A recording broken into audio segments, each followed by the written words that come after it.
What's up, everybody? Y'all ready to game or what?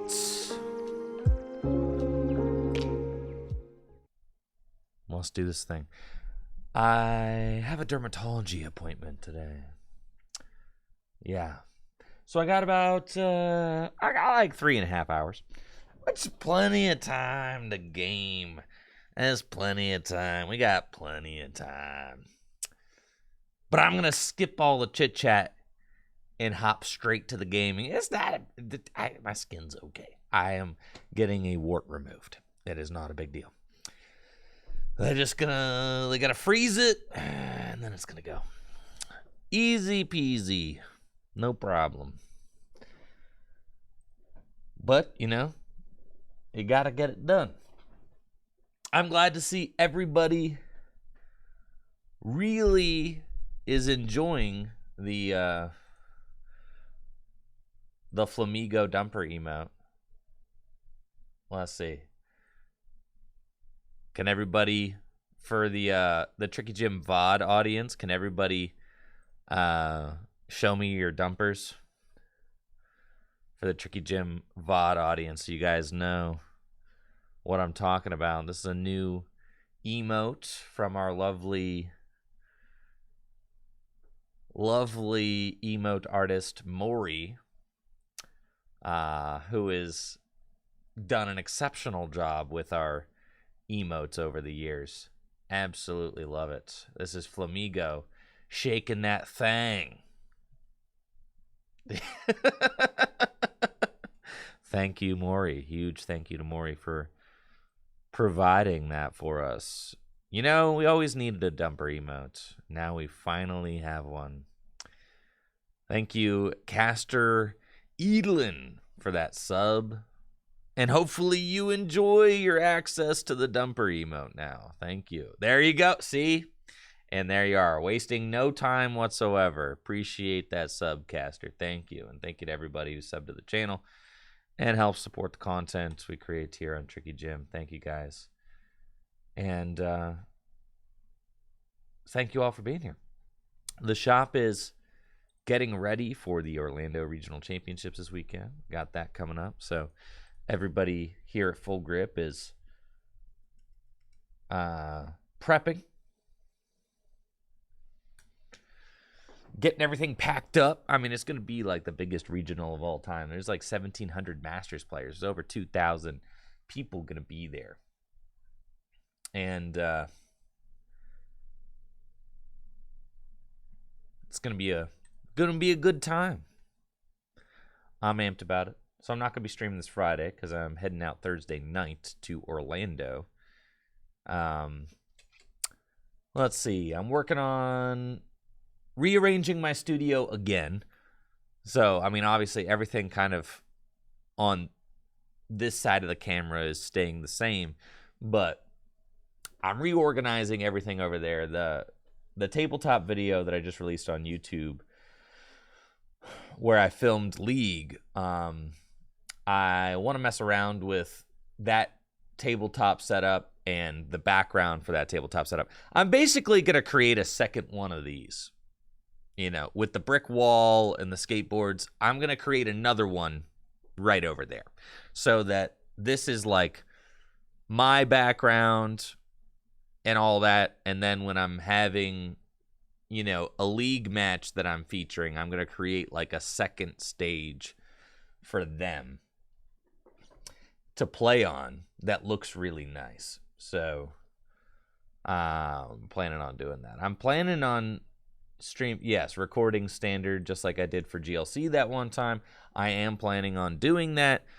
But as it is right now, I'm really backed up with content and trying to get it all processed. Like I've got this retro, the 2010 retro stuff that I filmed with Will. I got to get that produced, and the Scarlet Violet stuff that I filmed with Jesse, I want to get at least a video out of that. And yeah, I got a lot of stuff going on right now. So I'm trying to figure, it's really hard doing all this without a video editor, frankly. It's just what it comes down to. It's like streaming And yeah, it's just hard to do it. It's hard to get it all out there without a video editor. So, Chip, I want you to come back, Chip. So we're doing what we can. Well, that's fine. We'll get there. The shipment from Dragon Shield came in for the Gym Leader Challenge sleeves. So those of you guys that haven't seen those yet, they turned out awesome. Absolutely love it. Huge thank you again to Dragon Shield for providing those for us. Yeah, they look incredible. Let's see. Let's bring them up. Can I? Maybe. Here we are. Beautiful. Boom. The custom Dragon Shield sleeves. We got 100 of each of these. They look amazing. I'm so thrilled with how they turned out. The print quality is absolutely immaculate. Huge thank you again to Dragon Shield for providing these for us. I'm going to have these up on trickygym.com soon. As soon as I get the enamel pins. We're waiting on the enamel pins.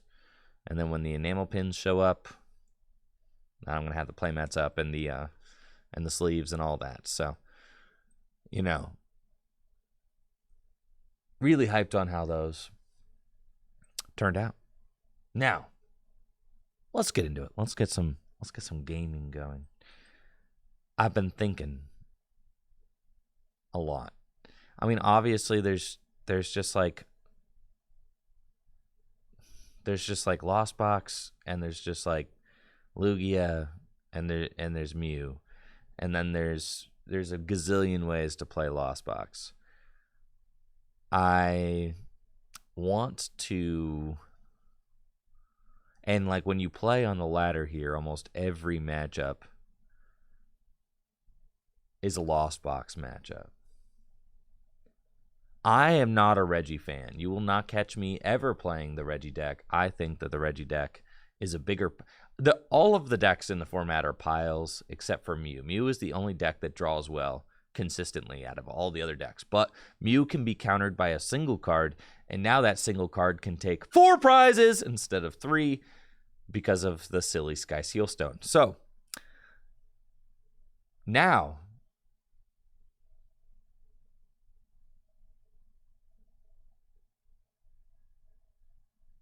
other than Mew, every other deck is just a certified pile.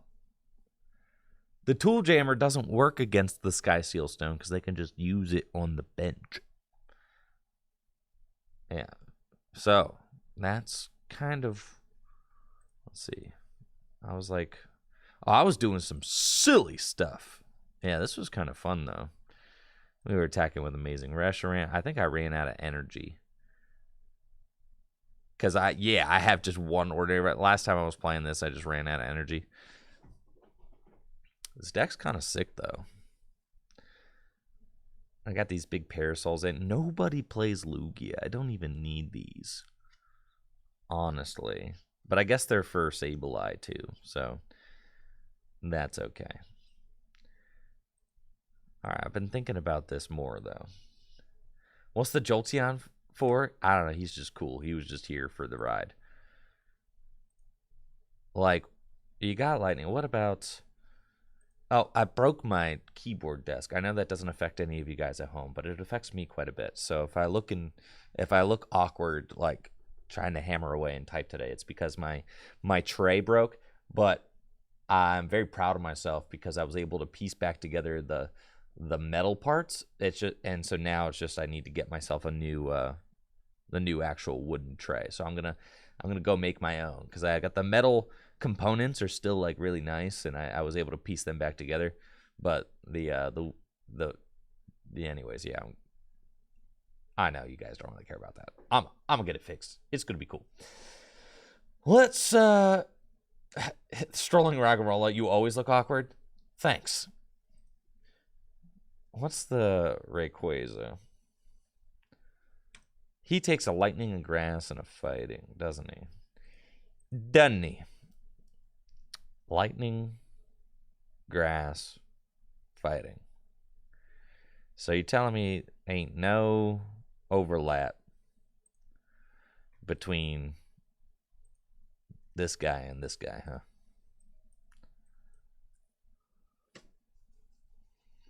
That's some stuff.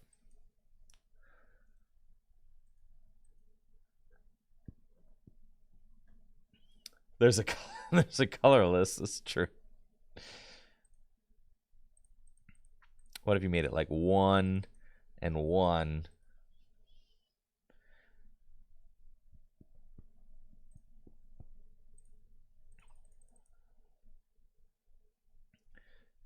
And like 3 grass and 3 fighting. Oh, yeah. Now we're cooking, dude.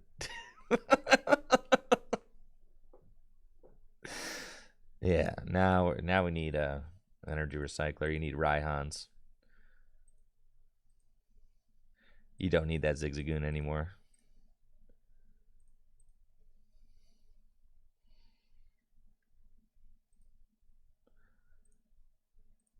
You're right, we'll go 2.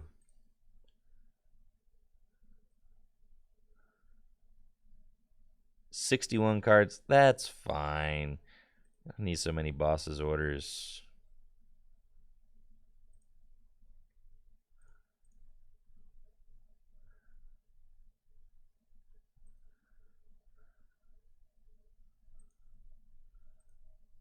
Need energy recycler.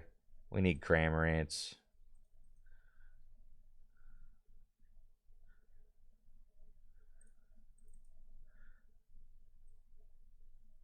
Look, you got Flying Pikachu. You got Eternatus. Slap a couple of Raihans in here, you're good to go.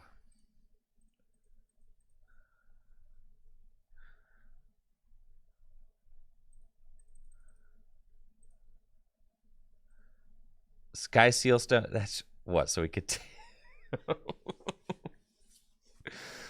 Boy. Why not play Reshiram? You're right. I actually think that we were probably closer to where we wanted to be with just the other list, frankly. So this is cool. We don't need this Jolteon, that's for sure. And we're just going to play an energy recycler. That's fine.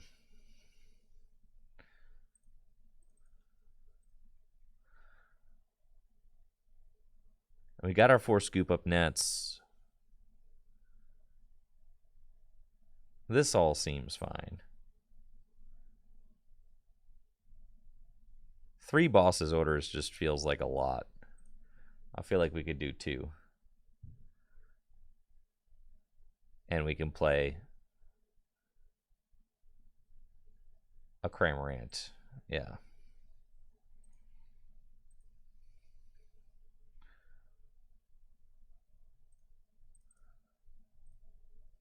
Okay. There we go. We got 1 training core, 1 collapsed. What do we even need the collapsed for?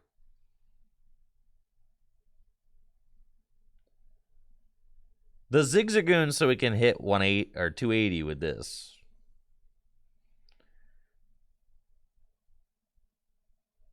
Right?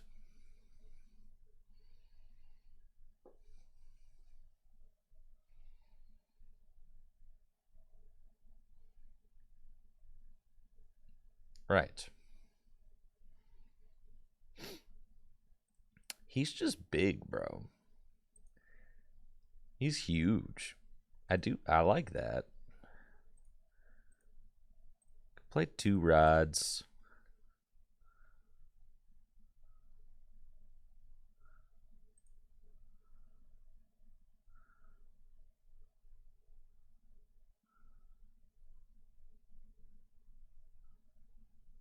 Can we go...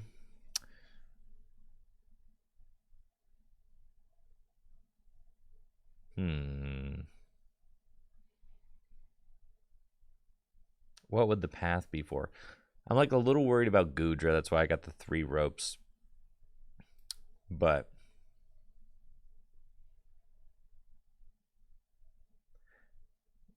belt, I mean, like, if you're playing belt, you probably want to play 2 belts.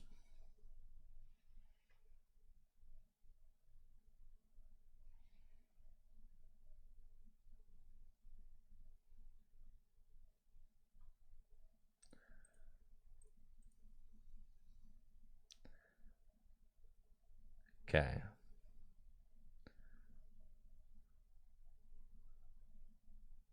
That's cool. Let's do that. This is going to be broken for sure. I don't like Gudra. I don't think that Gudra consistently beats Lugia. Frankly. Like, not even a little bit. That's my... Let's see, this is not quite right.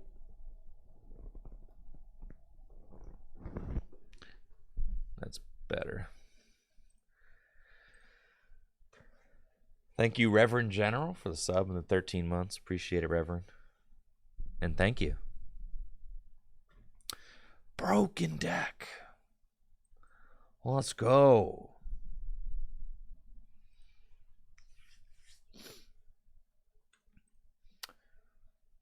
What do we got? Night Spear, Snorlax, Radiant Greninja, Evil Tall. Man. Speed Lightning Energy. Yeah, I'm not gonna lie, I don't really want to play against whatever you got going on here, but that's fine. Let's go. We'll battle VIP pass. And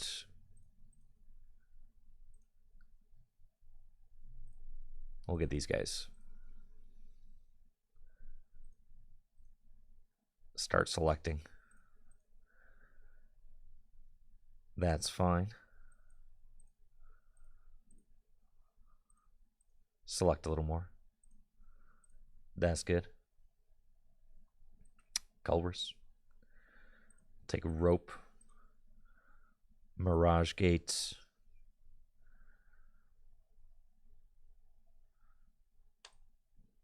And Boss.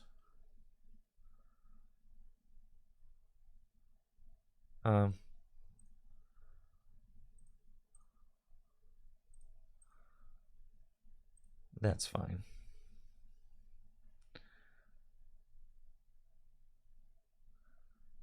Let's quick ball. Oh, wait, darkness energy.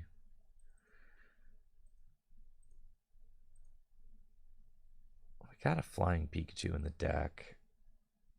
I mean, flying Pikachu kind of just seems like a fine Pokemon to be attacking within this game. He's got free retreats.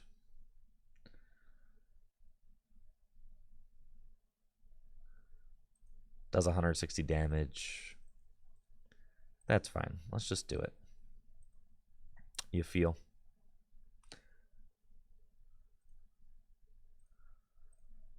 Let's get the peak. There he is. And then we will max balloon. That's what we're going to try and do. I like the idea of flying Pikachu in this meta. I think I do. I mean, it seems kind of neat. Preventing attacks from basics. There's a Miltank, sure. Should be good against Reggies. Should be good against theoretically good against Lost Box. You can one-hit KO Lugia with it. Yeah, there's some decent stuff going on there.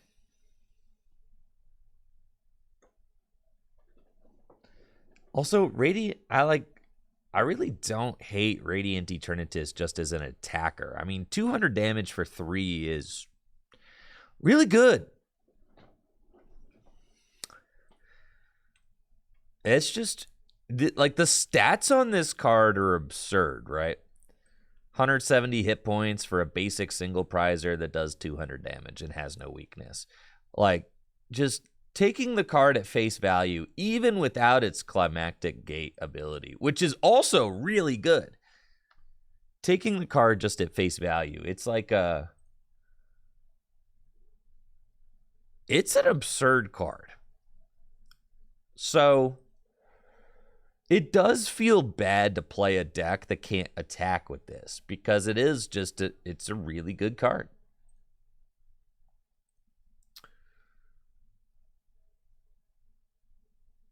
What's up, Poke Robo? Explain Comfy? Yeah. Comfy's got this ability, allows you to look at the top 2 cards of your deck, put one into your hand, one into the lost zone. You can only use it if it's in the active. So the Comfy decks tend to play a lot of switching cards, so you can do that a lot. And then once you have 7 cards in the lost zone, you can play this card, which allows you to put energy into play. And this card also puts cards in the lost zone. So that's the main idea. All right, let's see what we can do. You got colors. Lightning. Escape rope.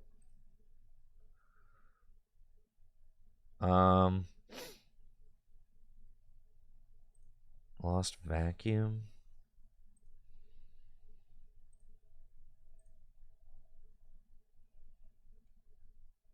That's fine. Okay. And then we've got 5, 6 cards in the lost zone, so we can flower selecting. Get the scoop up nets. And we only need the 1 lightning. And then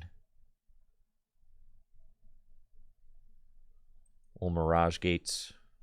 The fire in the dark. To Radiant Eternatus. Attach that. Scoop up nets. And honestly, kind of chilling. Just power beam for 200, which feels good. Dig that. Thank you, Swelly, for the sub and the year. Yeah, I appreciate you, Swelly. Swelly Swell.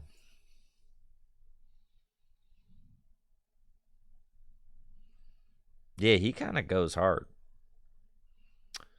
200, it's like you want to make it 230. So I could see playing Radiant Eternatus in a deck that just, like, plays choice belts. We could cut the whole Galarian Zigzagoon, and we could just go Amazing Reshiram, choice belts. I mean, we could just do that.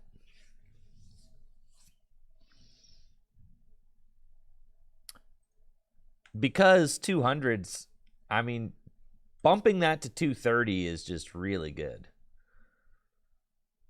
Oh, Icky. Moltres from Pokemon Go. All right. Okay, Icky. All right, I see what you're saying. Okay, because that puts 270 straight to 280. Okay. Evil Toll takes too much. It's too energy hungry.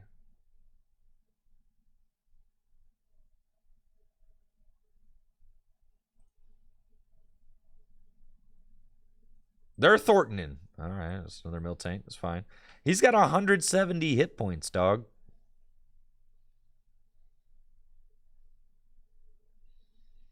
And with the belt, you hit 310. All right, kind of spitting over there. Okay. I'm not a hater.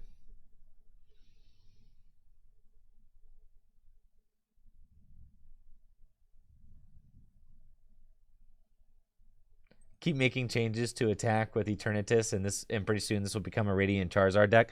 No! But Radiant Charizard can't summon. All right, what am I dealing with over here? Anybody know?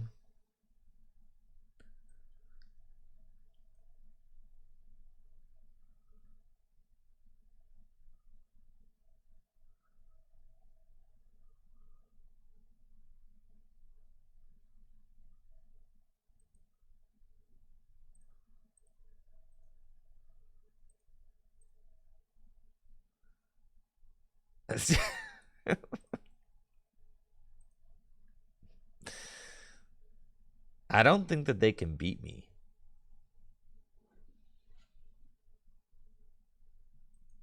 At all. Thank you, Peter the Lizard, for the 9 months. Appreciate you, Pete.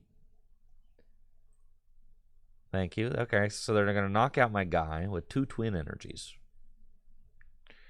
Okay.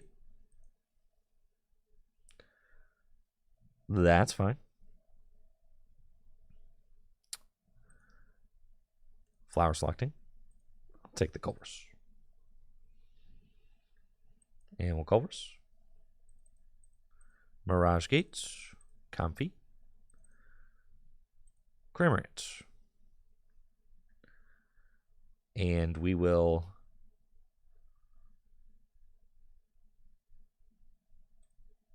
probably put the Radiant Eternatus and 2 energy back into the deck. Mirage Gates to the peak.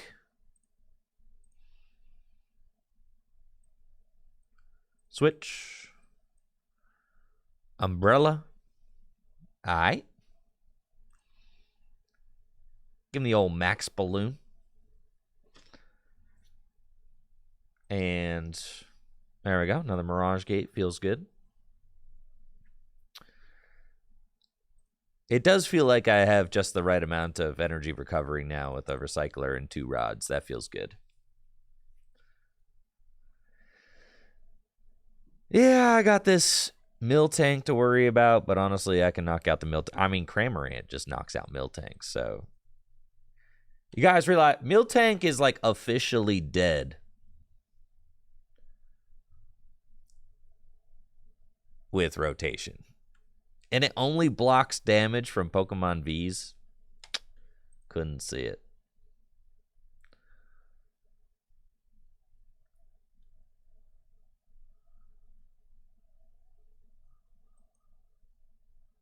Doesn't block EXs. Not where you want to be. There we go. Big chillin'.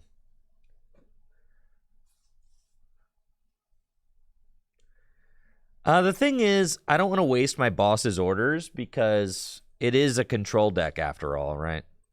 And I've got a limited number of them. Sydney. Go Fish. Yeah, you got it. Well, all right, 1 stadium. Okay. See, it is a control deck. It's like, all right. Yeah, so they're going to try and go with the Miltank strat.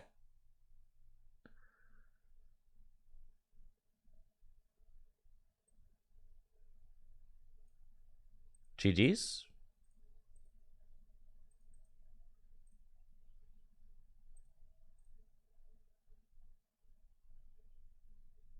Yeah.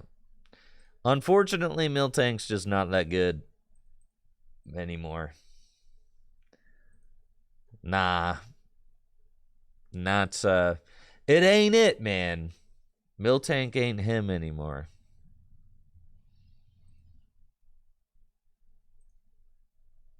For a brief moment, maybe. But no longer.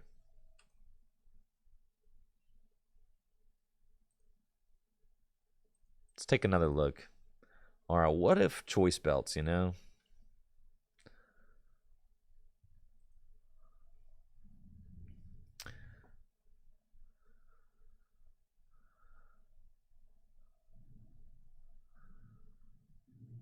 What if choice belts?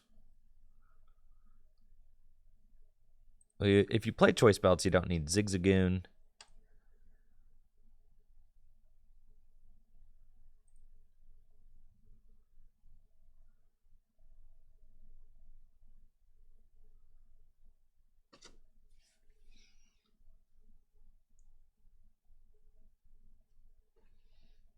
You would want...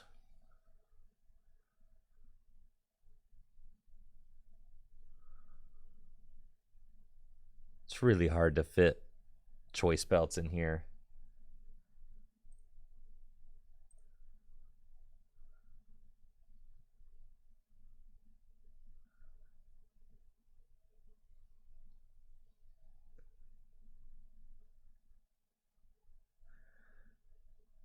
You got to keep Parasol.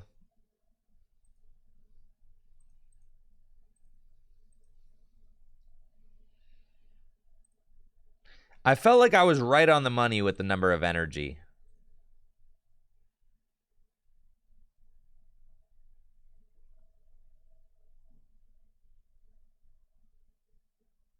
You don't need choice belts, dog. You just don't. All right. Yo, what's up, Brady? How you doing? You checked out this Radiant Eternatus card, Brady?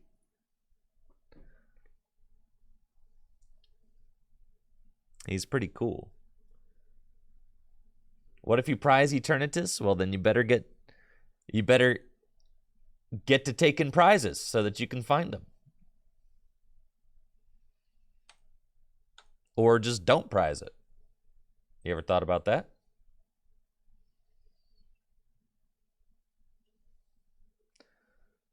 You never have the heavy ball when you want it.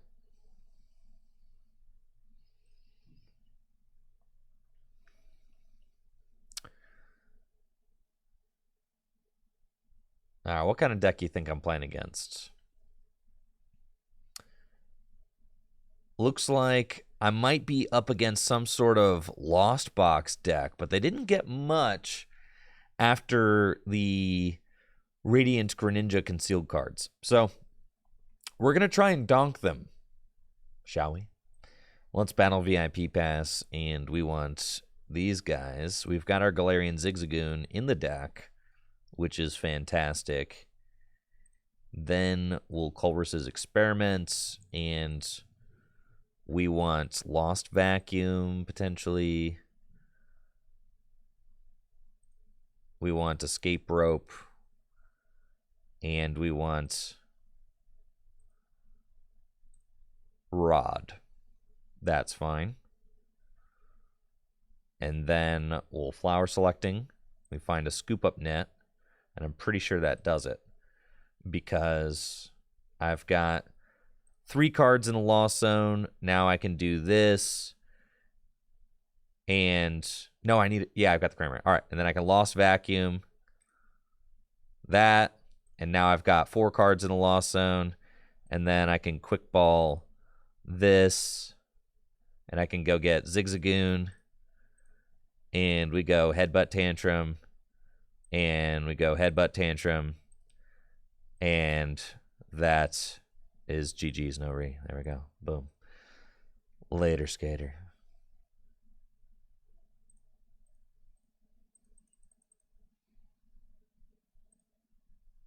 Let's go, baby. I wish all my games could be like that. The Zigzagoon's broken. We're keeping the Zig. The thing is, the Zigzagoon is like a searchable choice belt. So then, here's the thing, is if you want to do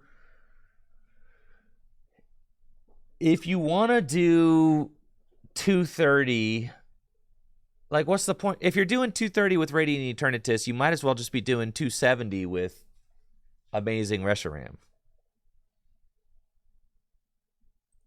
Right? Why not? Like, you might as well, if you want to do 230, just do 270 instead.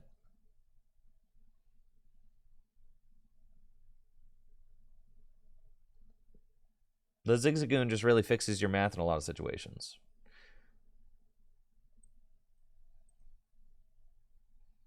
Yeah, Dart's got the right attitude. Choice Belt is Zigzagoon at home. Looks like I might be up against a Lugia deck, but it's impossible to tell. Lugia is one of the most popular decks that runs Pumpkaboo, so we'll see. We've got Battle VIP Pass, and we'll gladly go fetch some Comfies. We've also got Radiant Eternatus. If it is a Lugia deck, I would love to get out to Flying Pikachu early. That would be cool. So we've got no switch cards. I could go get the Radiant Eternatus and then see if I find a Scoop Up Nets. But right now, I've got 4 Quick Balls in the deck, and I've got the Radiant Eternatus. So there's actually a higher probability of me finding a Quick Ball or the Radiant Eternatus than me finding a Scoop Up Net. So we're going to just hold. We'll Flower Selecting. Now we find Reshiram and another Battle VIP Pass. I think that we'll just take the Reshiram. That feels fine. And then retreat Comfy. And go again. We find Zigzagoon and Parasol. Unfortunate, but we'll keep Parasol.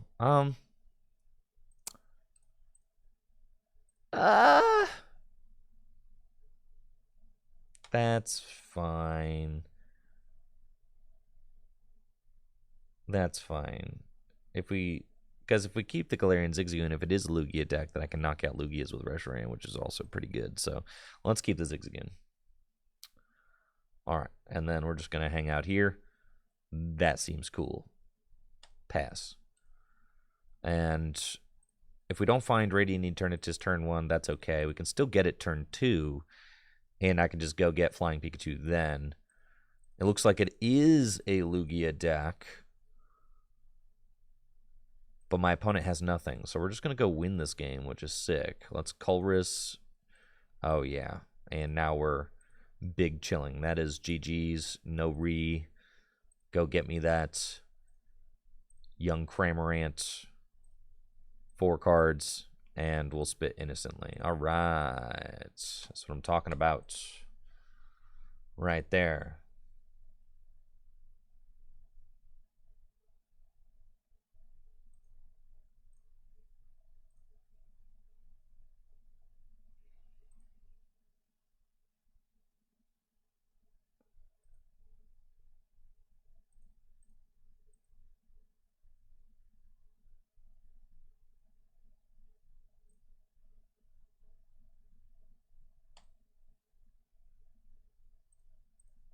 Dang. It's too early to have to be banning people, bro. What's wrong with you? All right. I got to go to the bathroom. My coffee is running right through me this morning. I'll be right back. Hang tight. But I'm really excited about this deck. So, I think it's got potential. I'll be right back.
Thanks for the patience. Let's get into it.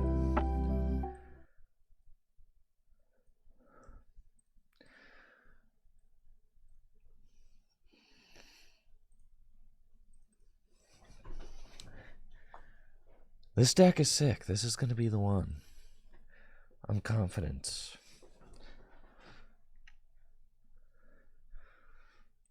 Flying Peak kind of gnarly with it, honestly. A little worried about Gudra. But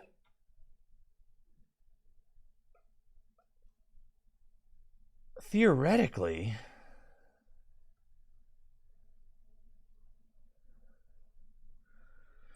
we should be able to escape rope boss and knock it out with Reshiram. I mean, theoretically, that's the idea anyways. So, we're going to try and do that. I don't know how easy or hard that's going to be, but that's the game plan.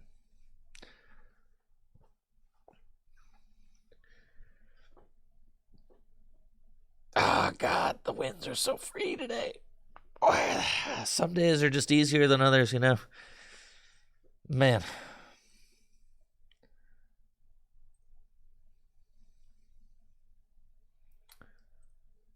Nobody wants to play anymore. What the heck? Is my camera focused? That's focused. Yeah, that's focused. Good. I could barely see, so I'm like, look at my glasses are filthy. That's part of it.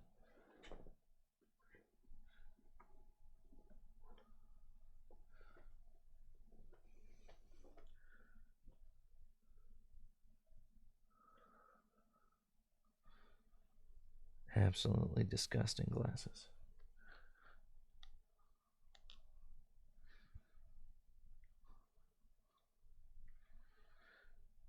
No, I'm curious. Someone's asking about, do you call heads or tails in the chat? I call tails every time, as you guys have probably noticed by now. But that's just because I always have.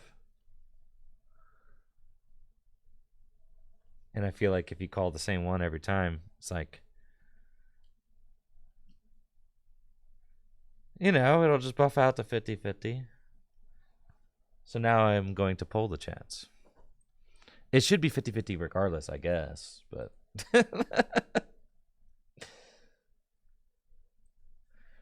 what do you call?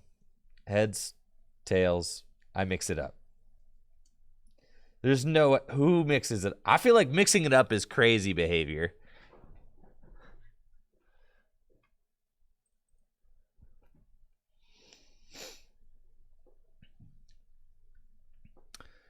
Looks like I'm playing a Lost Box Mirror, and I've got Radiant Eternatus out front. A really nice looking opening hand, though, with 2 Battle VIP pass, and I can scoop up net the Radiant Eternatus and get Flying Pikachu into play. I think with this matchup, I don't really want to bench too many Pokemon. I think I just want to get Flying Pikachu going as quickly as possible and then leave myself a situation where I can potentially scoop up net everybody else that needs scooped up. So that's what I'm going to work towards. I got Mirage Gates and Lightning Energy. We'll take the Lightning Energy and then put down Radiant Eternatus and go get Flying Pikachu. So that's what we're going for. I guess there should technically be 3 more scoop up nets in the deck. Not exactly sure how this matchup is supposed to go, because if I'm playing against some Lost Box variants, they can use Escape Rope and then Boss to knock out my Flying Pikachu, right? So that's the big concern. Looks like my opponent's hand is actually not very good, so that's great news for me. So I think what you want to do is just scoop up all the Pokemon as quickly as you can, and then just attack with Flying Pikachu. And if you don't have any benched Pokemon, then your opponent will not have any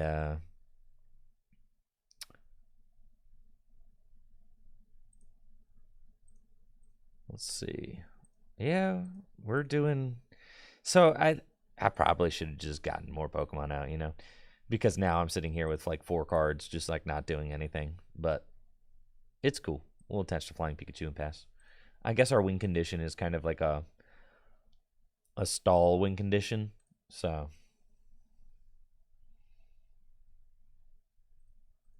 All right, I'm doing a poll right now. What do you call heads, tails, or I mix it up? We've got 29% of chat calls heads, 44% of chat calls tails, and 27% mixes it up. That's cool. I got nothing again. Okay. We've got a hand just full of energy, and we get Scoop Up Net and Culver's Experiment. So here's the weird thing is like... you kind of just want Scoop Up Net. Because if I just use my 3 Scoop Up Nets and remove all of my other Pokemon, at this point, I'm like manually attaching to Flying Pikachu. So I could just do this. And then next turn, I'm attacking with Flying Pikachu if I find a switch card. So that's fine. Tails won the vote. 40% said tails, 31% said heads, 29% mixes it up. Curious. I was expecting a lot more heads. Not going to lie. I thought heads was going to win that election by a lot.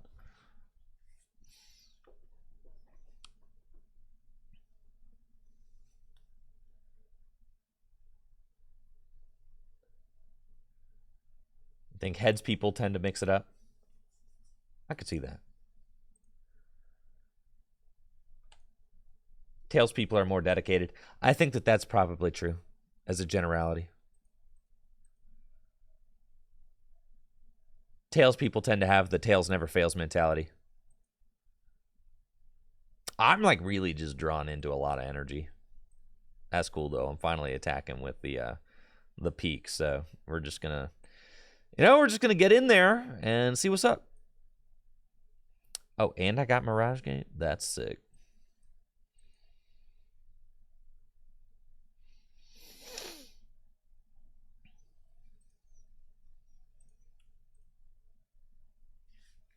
The long-awaited Max Balloon.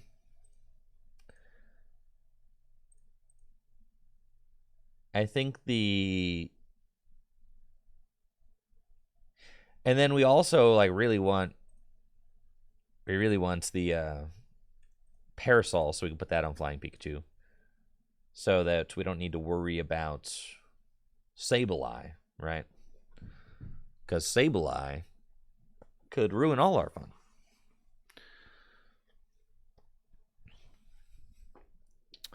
And place damage counters on my Pikachu. It is a 3-hit KO, but still. 17 people at my locals last night. 9 of them playing Lost Box Goodra. Sheesh. That's a lot of goo. Yeah. People love Goodra, so that doesn't surprise me very much.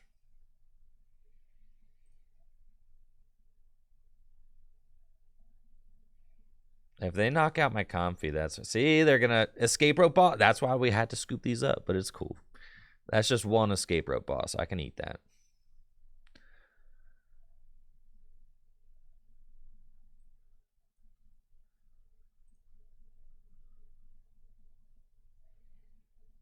Do I have any energy in my deck?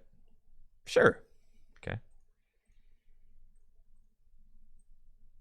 He's ready to go. Well, Max Balloon. Just all energy all the time, baby. That's what we got.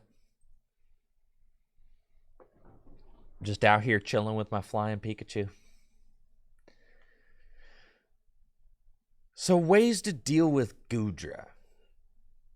You just can do a lot of damage, like with Amazing Rayquaza.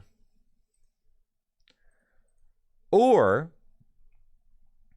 you can escape rope Gust. Or you could simply play Mew VMAX. Mew VMAX should have a pretty good Goodra matchup. I mean, I understand the Goodra decks probably play a Drapion, but still should be probably be pretty good. Thanks, Big Mike, for the big Prime sub. And Shadowfax for the Prime sub in the 11 months. Thank you, guys.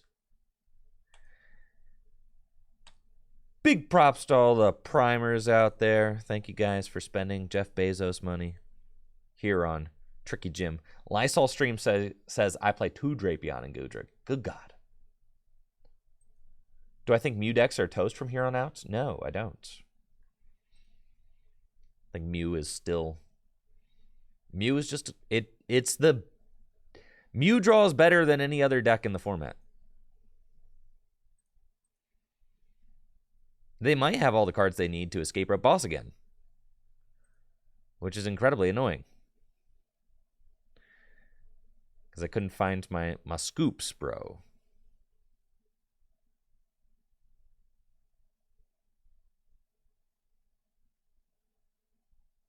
Nah, they're just going to spit innocently. Alright. So then if I find... Got Quick Ball. It doesn't do anything.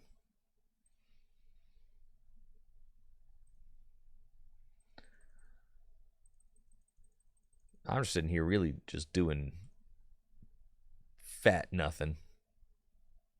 I think I'm going to start attaching to Reshiram, frankly. Like at this point, like, I'm probably just going to start attaching to this dude. Yeah, that's fine. I'm not drawing cards or, like, finding my scoop up nets, so... Okay, sure.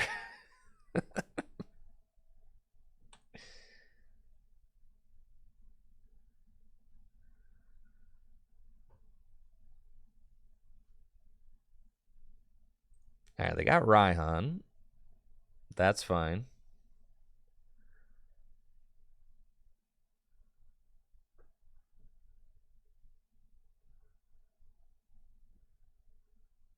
The thing is that Lost Box is good. It's just a miserable... It's a miserable 50-minute best-of-3 deck. I'm telling you. It's miserable.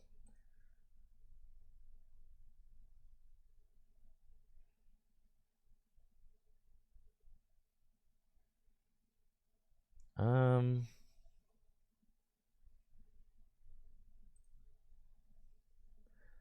think I send up this guy. Ooh, you're going to Lost Mine me, huh?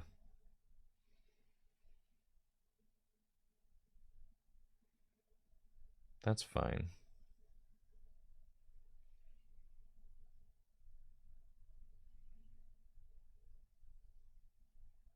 Just knock out the Reshiram. It's interesting. Okay. There's a Culver's. Cool. Training Court.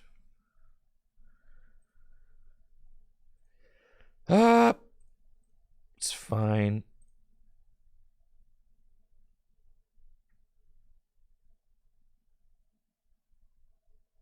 I think I just scoop up Nethys Eternatus and just say, okay.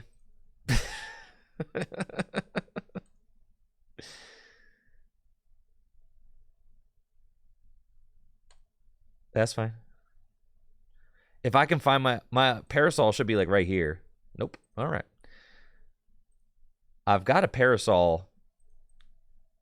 Ah, there's only one in my deck. Never mind. The other one is... The other one is in the Lost Zone. So they could technically Sableye me twice. But I should be chilling, because I can just Cramorant boss for game. So we have finally accomplished the board state that we were looking for. They probably play Sky Sealstone in their deck, so I do have to look out for that a little bit. Well, you can't... Oh, you can shred? That's fine, I guess. I'll just max Balloon and then Gust for game. He's got a perfect 120 hit points, but I can just bench this.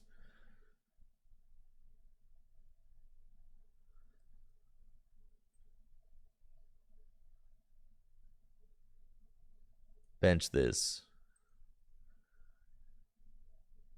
max balloon, and then we just make sure we can gust for game.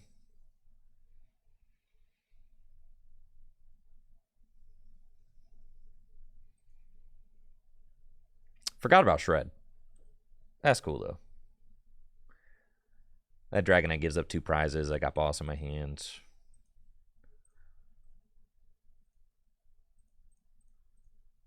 With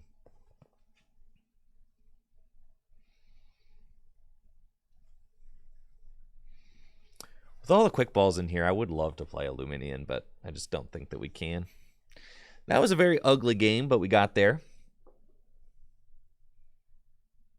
Rope Kyogre, true. All right, yeah, I shouldn't have done that.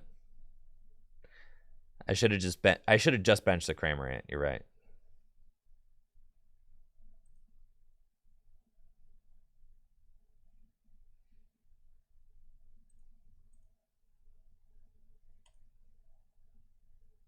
Luminion's probably too big of a liability, yeah. Probs. I know, I just love that fish. He's so nice.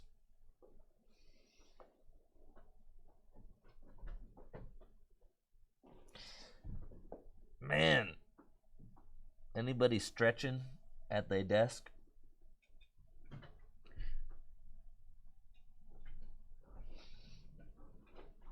I just feel like sometimes we do a lot of sitting, you know? Yeah, I'll go first.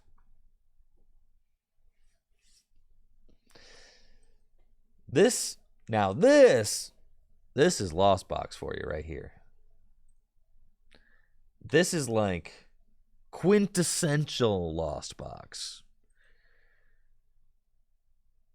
When you think of all the great Lost Box hands you might get,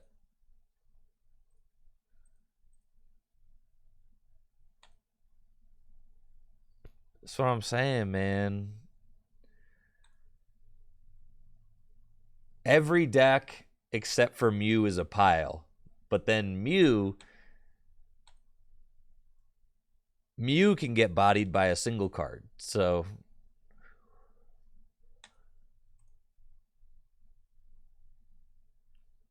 sheesh. I really want to, get a good game against Lugia, but I guess we'll have to wait till later. Okay, we got a Manaphy out there, and Radiant Eternatus exactly where we don't want him to be, in the active spots. But that's fine. We'll switch into Comfy, Flower Select. We got Escape Rope, that does nothing. Fire Energy. We'll take the Escape Rope. Sure. And attach to Eternatus and Pass. Then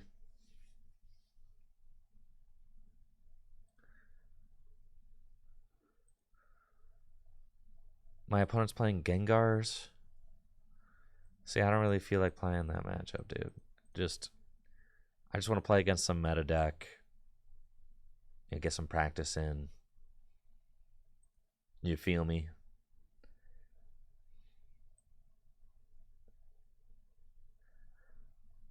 That'd be sick. I hate Lost Box decks, dude. I do.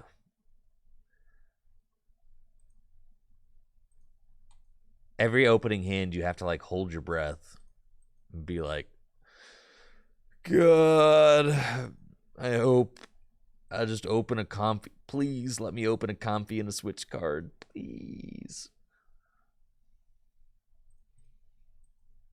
There we go. See, if every opening hand could look like this, we'd be chilling, but they don't. Playing against Mew VMAX.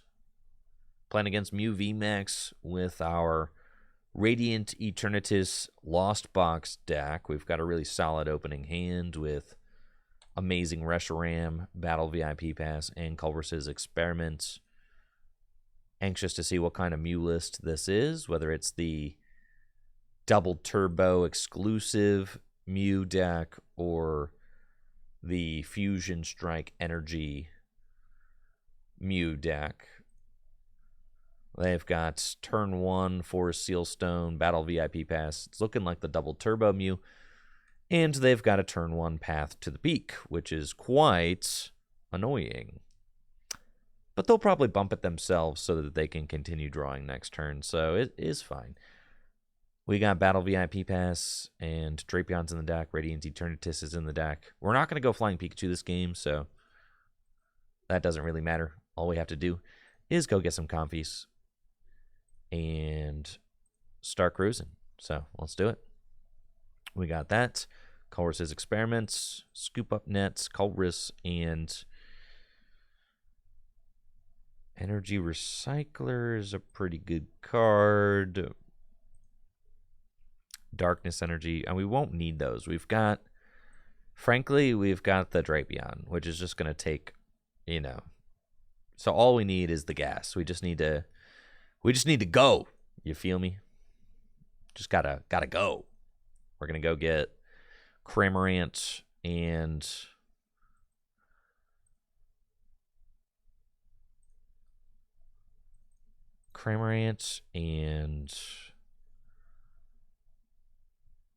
another Comfy is fine. And it's game time. It's flower selecting. Got Quick Ball and Lightning Energy. Quick Ball, kind of unnecessary. We're just going to keep the energy. Scoop Up Nets. Flower selecting. Escape Rope and Quick Ball. Escape Rope is fine. Let's take the Quick Ball so that we have the out to go get Drapion next turn if we want it. Yeah, I think that's correct. And then we'll bench Reshiram, retreat, and I'll put a big Parasol there. Sure. It's a bit innocently. And we'll do our 90 damage. 90 damage is relevant. Softens it up for Reshiram. If I can take one knockout on a Mew VMAX with Reshiram and one knockout on a Mew VMAX with Drapion, then we're big chillin'. Judge. Yeah, we were expecting that, but this is a really good hand off of the Judge. We've got a Colress. It's really all we can hope for when our hand is getting set to 4 cards. So we dig that. And it looks like they're prepping to attack with the damaged Mew VMAX. They might be going for a Psychic Leap, which would be pretty good. Fusion Strike System, draw to 5. Here's the Mew VMAX. Yeah, they might go for a Psychic Leap. If they do, then they'll probably want to bench another Mew so that they're not left with just a single Mew V in play, because if they Psychic Leap with just a single Mew V in play, it could be bad. So as we see, they've got Quick Ball for another Mew V, and we'll bench it. There's 1 Power Tablet and 2, so with 2 Power Tablets, they can Psychic Leap this Cramorant for the knockouts while not leaving any, liabilities in the active. So that's a pretty good play for them. Just erase the damage that I did turn 1. And they can promote probably another Mew or even Oricorio. If they promote Oricorio, I could just knock that out with Cramorant. That's fine. And then all I need to do is knock out a Genesect and a Mew VMAX. So that's chill. We'll promote Comfy and see what we got. 1 Scoop Up Net down, 1 Lightning Energy down, 1 Darkness Energy here, 1 Escape Rope, 4 cards in the Lost Zone. Cool. Colress. Got Scoop Up Nets. We got Boss, Cramorant, so I can knock out the Oricorio, definitely. And then we probably want, honestly, the Quick Ball.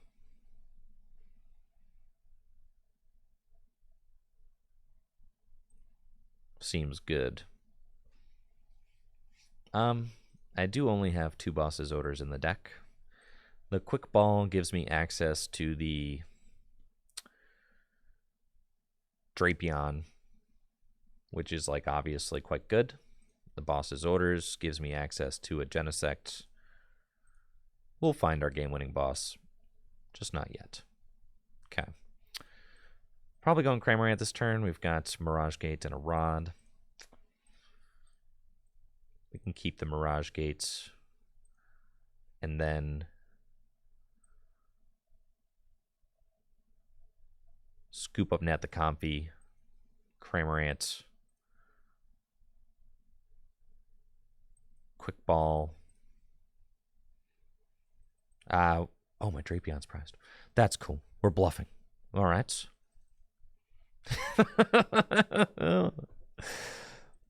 That's cool. We're going to get another Reshiram. Oh, my Drapion's in my hand. He's not prized. He's right there.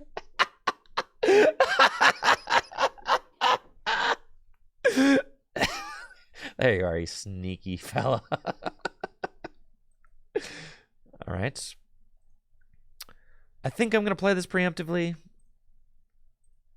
just to get this attacker loaded up so I have it, because I know I'm getting my hand disrupted like every turn, so that's fine. We'll take our prize and see what they've got for us next turn. We've only got 5 prizes left to take. That's 1 Mew VMAX and 1 Genesect, and we win. They're probably going to gust up and knock out my Reshiram, but the hope is if they use boss's orders, yeah, then they're not using Judge. So that's exactly what they are going to do. So then we've got this tough situation where it's like, okay, I need to Drapion this Mew VMAX, and then I'm going to take my 3 prizes, and I'll only have 2 prizes left. And then I got to figure out how to close out the game after getting Rock Sand, because they're definitely going to Rock Sand me. We know that. So, yeah, that's the tough part. Getting your hand disrupted as Lost Box is like super cringe. It's like one of my least favorite things.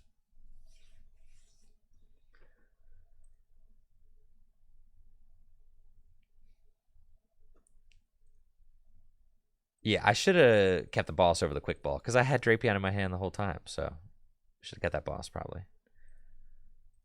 But it's fine. There's another boss in the deck. We'll get it. We'll get it.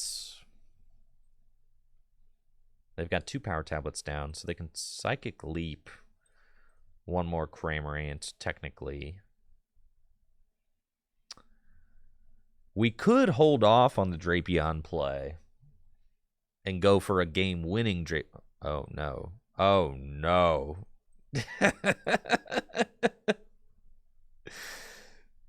Yes.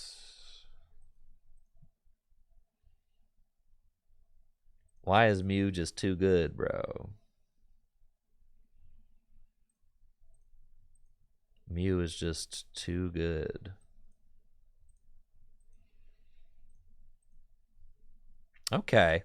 Well, you see,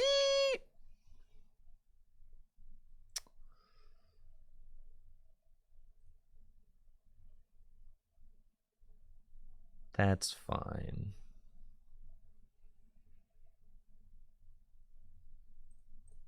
It's not good.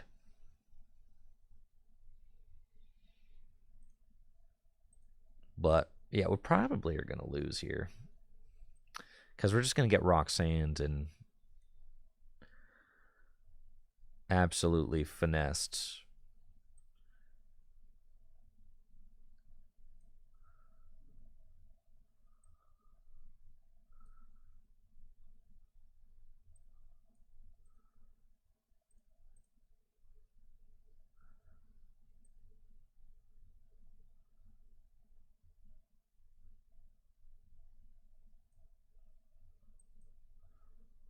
Okay. That's fine. I mean, the Radiant Eternatus just 200, so that's enough to knock out any of these guys. And we'll Dynamic Tail. And sure. That's fine.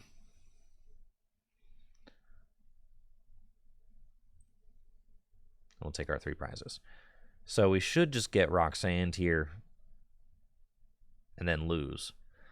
Unless I get Roxanne into Mirage Gate, Boss's Orders. Because they'll take 2 prizes. That gives me 2 turns to cook up the win. They do have Pal Pad down, so they could probably only Roxanne me once. Thank you, Yanmo, for the Prime sub. Appreciate it, Yanmo. Thank you. I got Lost City. Okay. It does feel very bad to not have like Radiant Greninja to help draw. Radiant Eternatus, obviously taking up that spot is not great. We're down 3 scoop-up nets and 1 rope. So I've got 1 scoop-up net, 2 switch, and 1 rope left. Now, if they don't have another Mew VMAX, then a rope could win me the game, which is pretty cool. So I like that. You know, if we played, we could just go 2 Drapion. I don't hate it. We're trying to trust in the rest of our deck enough to be able to take out 1 Mew VMAX. But I agree, Yanmo. Yeah, that Gold Slowking looking great. Now, I do have 2 Mew VMAXs, so that's cringe. I did let this Cramorant go, which is questionable. They're using Escape Rope. They're just going to gust it back up.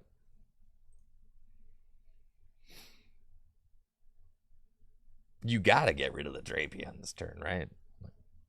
Yeah. Okay.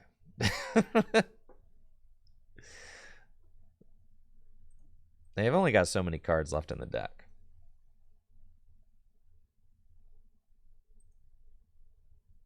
Saucy Psyduck.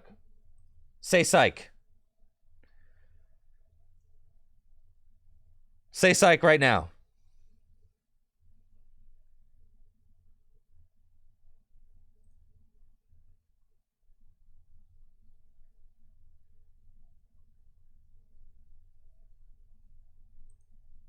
Say psych right now.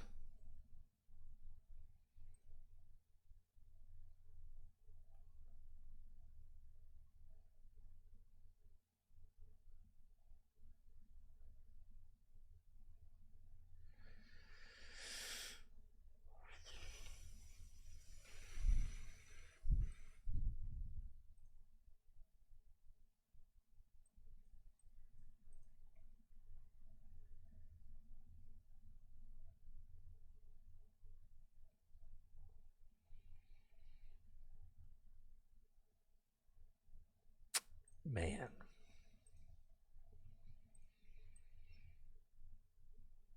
Really makes you think.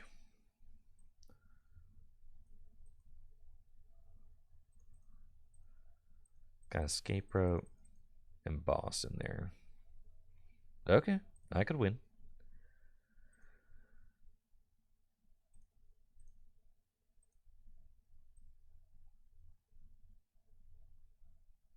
I can't win, actually.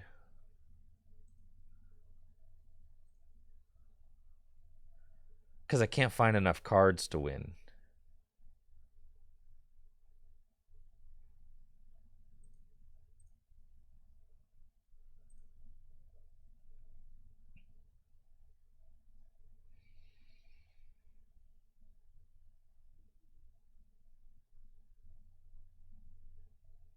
I don't think.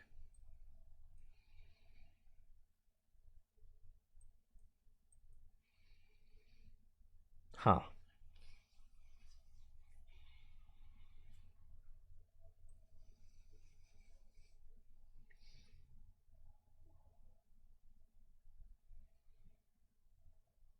Yeah, that's not good.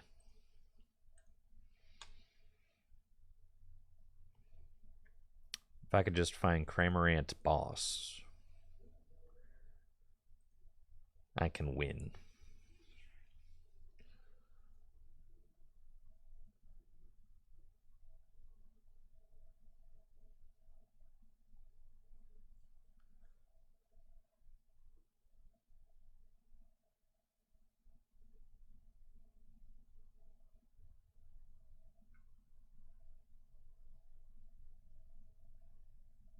Huh.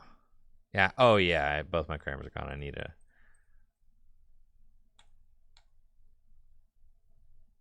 Yeah, I shouldn't have removed the cram with collapse. Yeah, that was a bad idea. Why did I do that? Might just win had I not done that. All right, if I find the boss, then we're just going to chalk this up as a win and a misplay. I'm having a hard time taking this news.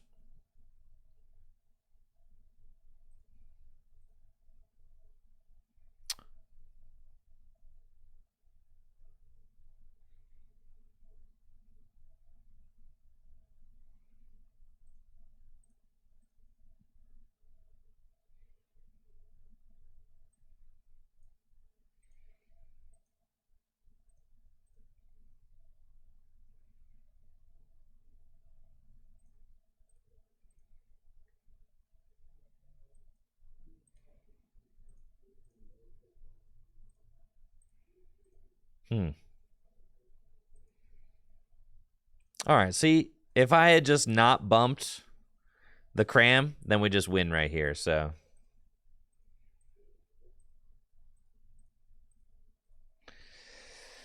All right, so what? We've got...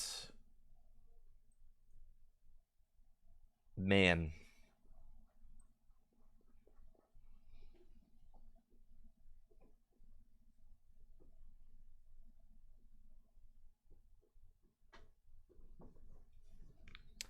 Yeah, thanks, Brandon, for the 100 bits. Thank you, Rumpelstiltskin, for the Prime sub.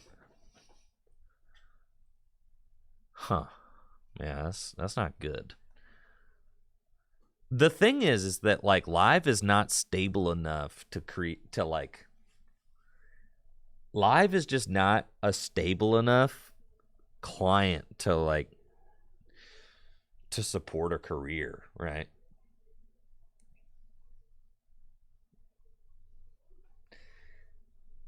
Live also is just like a huge downgrade in the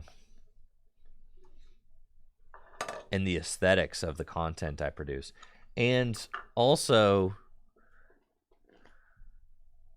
like, I take a lot of pride in how my content looks and the production of my content, and I just don't really I don't really feel comfortable, like, advocating for people to play that client because it's just not a good client.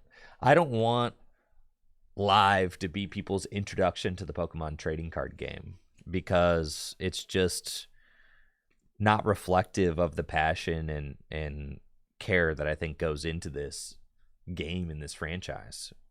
It feels like a cheap knockoff.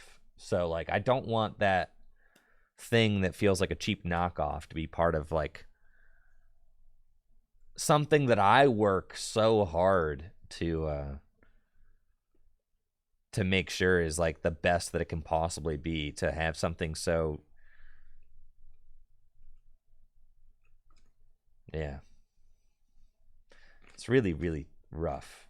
So...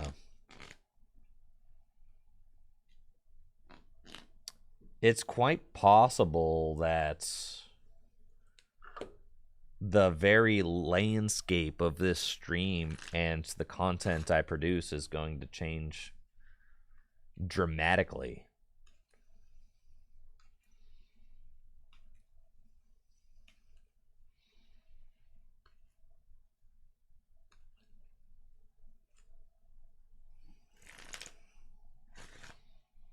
Oh yeah, I'm really proud of the tabletop content that I produce here. I am. And we've been getting better at it.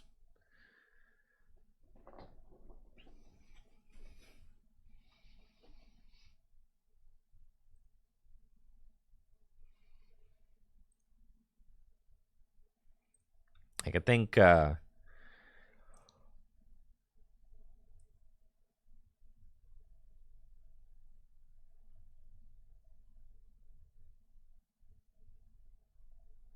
yeah, I hope this video gets enough views to warrant more like this. I mean, I really think that this is, like... Someone said that they Yes, I enjoy post-commentary matches, would rather watch these than the dragged-out live commentary ones, even on PTCGO, if it's worth production time investment. Yeah. So, like, that's my hope, right? Is that people really enjoy watching the tabletop stuff. If you go to, like, Tier 4, Tier 4's Pokemon stuff, I mean, their entire channel's tabletop.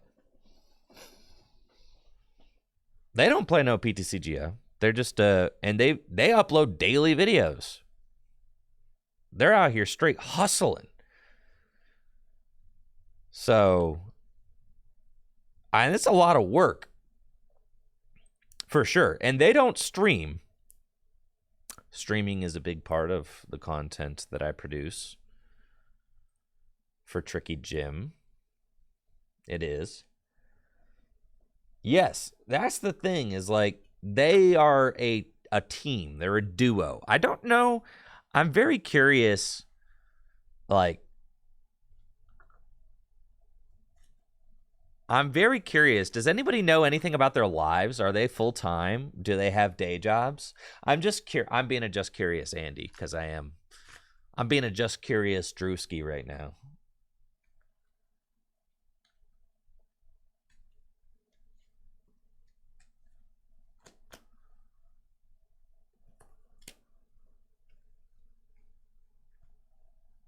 Because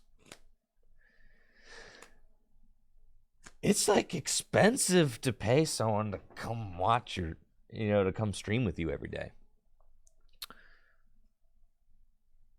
If we think about it, I think that we do 2 league nights a week at Full Grip. We do Wednesday night Standard League, and we do Thursday night Gym Leader Challenge League. But, like, I really, really cannot express enough how not ready the Pokemon Trading Card Game Live is for content. Like, and I just don't want them to get away with it, dude. I don't want them to just get away with giving us just this half-baked, terrible client, and then all of us just playing it just because it's Pokemon and we love Pokemon. Like, I don't want them to get away with it. But then also, out of necessity, it is Pokemon and this is my career. So it's like,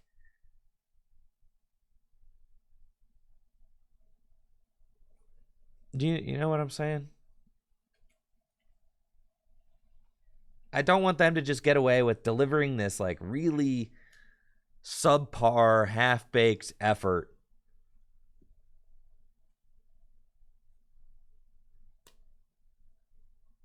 And it just makes me sad.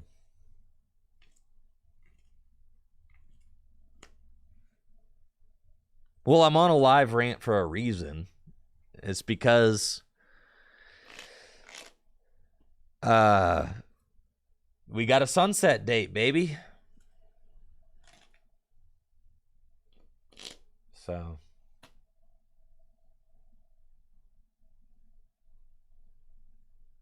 it almost doesn't feel like it's worth saying anything.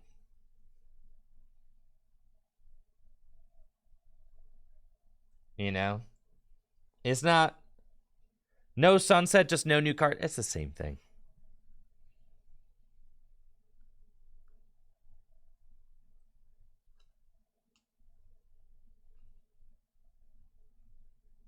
Right, no more new cards. That might as well be a sunset date.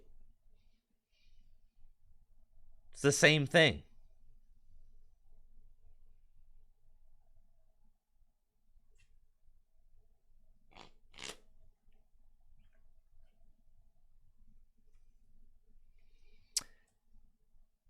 It's like, I have nothing good to say about this, but I don't feel like everybody knows how I feel about it. It's like, it's like we just lost, It's lost. We tried to let them know that the client wasn't satisfactory in any way, shape, or form, and that they needed to do something different. They didn't listen, and now we've lost. And it's like, okay.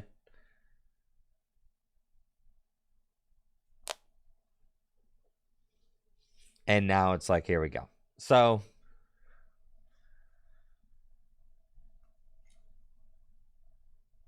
it's just a huge letdown for everybody who like creates content, which is not, frankly, it's like, I get it. We're not that big, you know? They don't have to care. There's not many of us that play competitively. They don't have to care, dude. They just don't. Dang, man.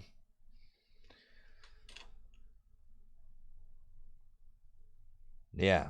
It's incredibly frustrating. I mean, like, look at this. Look at this. Like, this is like your community. Your community, your diehards are like, it's like,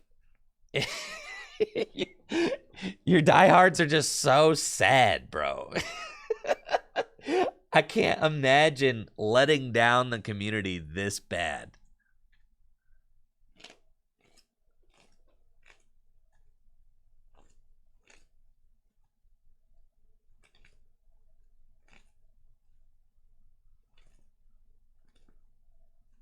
Thanks, Vag Molly, for the Prime sub.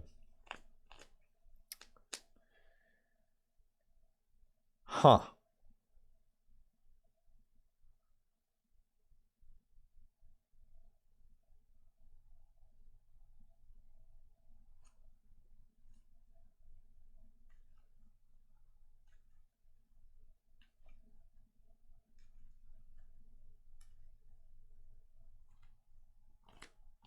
Yeah, it's really tough. Yeah, it is.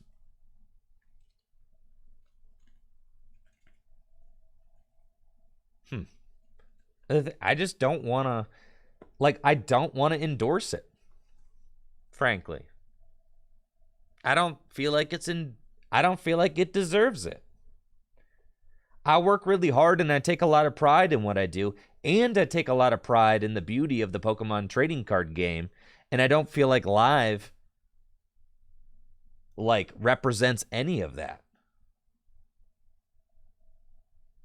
I don't feel like Live is reflective of the passion that I put into my content. I don't feel like the client is reflective of the passion that is put into the development of the Pokemon trading card game. I just don't know. It confuses me as to how we got here.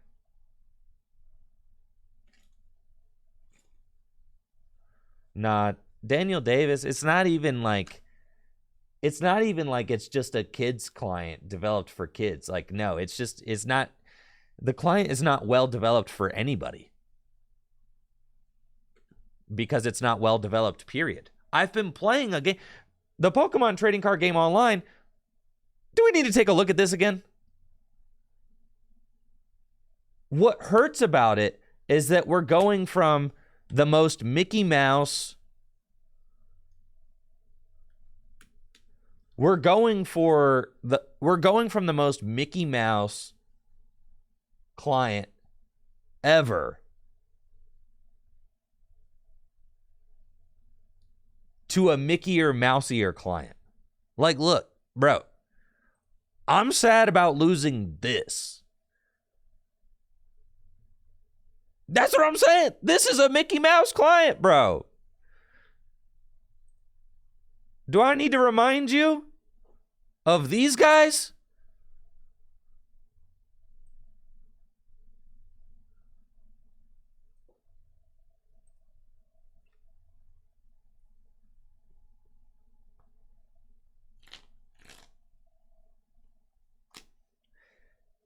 Like, this client was already out of date and bad. I'm not defending PTCGO. I'm lamenting that we're taking a step downwards, though.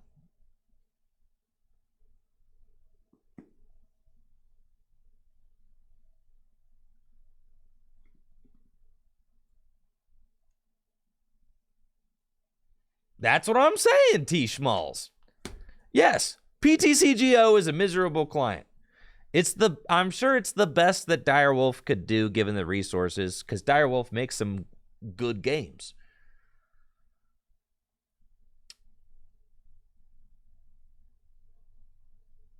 But getting a downgrade after 10 years with this just feels so bad.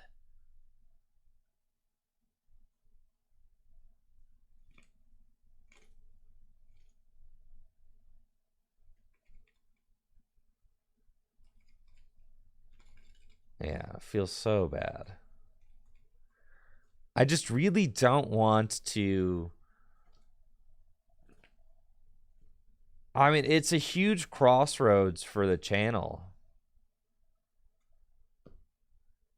It is. It's a huge crossroads because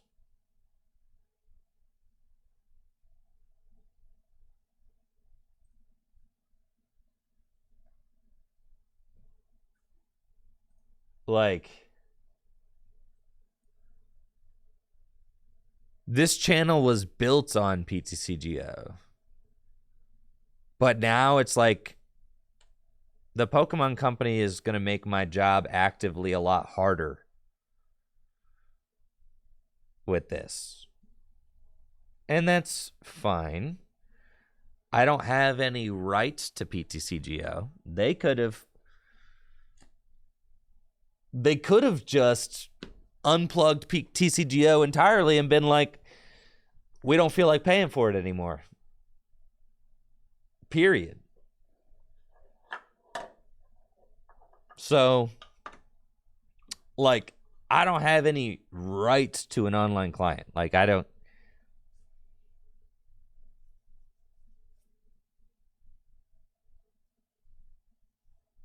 You know, and that's okay. That's okay. I'd almost rather them unplug it.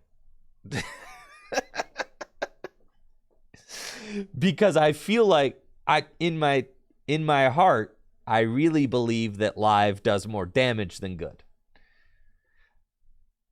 I believe that in 20 years, if Pokemon cards ends up being a failure, you'll be able to point to the Pokemon trading card game live as the beginning of the end.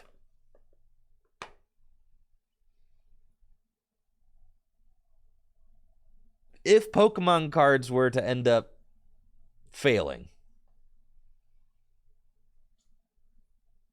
I really believe that live would be the beginning of the end. So, thanks for the sub, Nikhil. Appreciate it.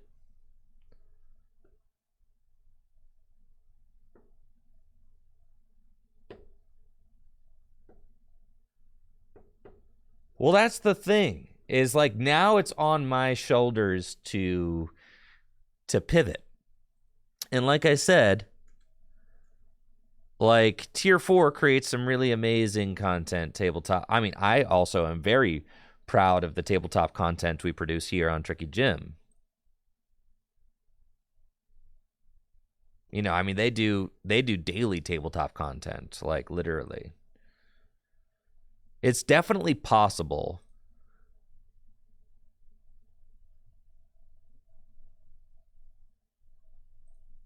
And this is very popular. So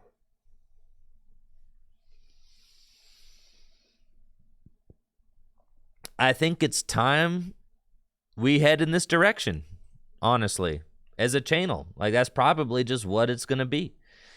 If we think about it,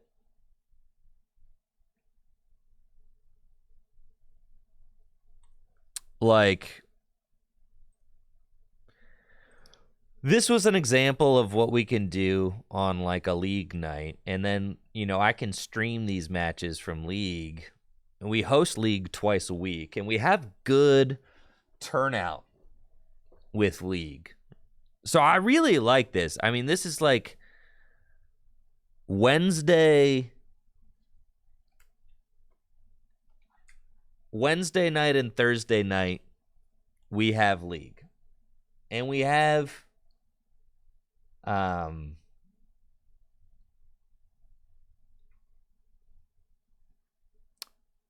we have like between 15 and 20 players show up every week. So that's like really good. That's really good turnout. And that makes me hopeful for the future of tabletop content locally, because we have good turnout for League. And then, like, you know, we've been doing those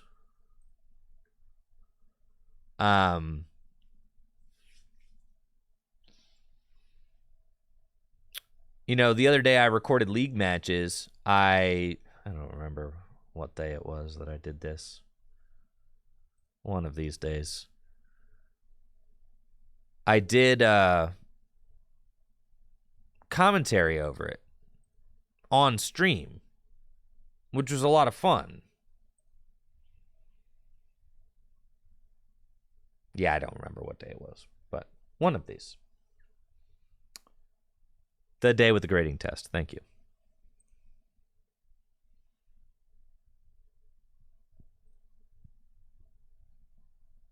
So yeah, what I did is I recorded League, because League happens at night, but I like streaming during the day.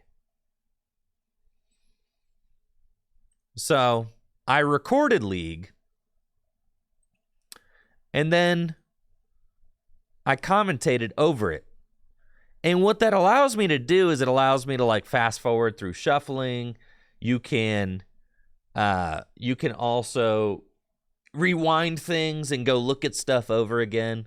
So I really like this solution to produce. It still gives me stream content as well, because we can watch tabletop games on stream, which is really nice. But it really hurts. It hurts. I mean, I definitely had grown to lean on PTCGO quite a bit, but honestly, I prefer the tabletop stuff, so it's fine. I think that I've always advocated that the best way to enjoy the Pokemon trading card game is on tabletop, and I think that that's just Oh, and Gym Leader Challenge Online? Yeah, just killed. Just completely, because you can't, like, the cards aren't all programmed on live. So obviously that's like a huge bummer. We're not even like there yet, but that's, you know, that's a huge bummer too. Come March, we won't be able to play Gym Leader Challenge Online.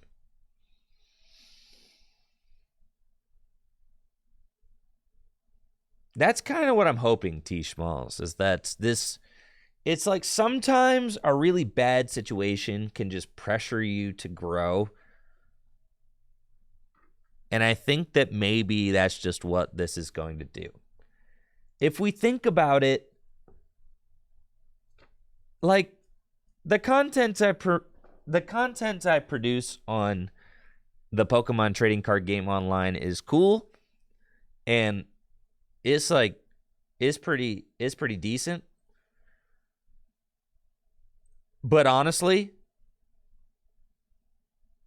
the tabletop content is the content that I am the most proud of by far.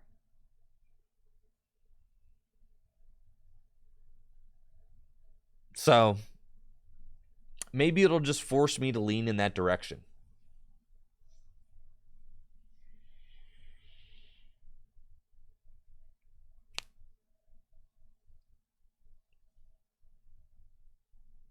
Well, you know, we as fans, we don't have to just, like, I've thought about this quite a bit. Like, I was thinking about this on the car ride to work today. Like, I don't need the Pokemon Company International to have a career. I don't.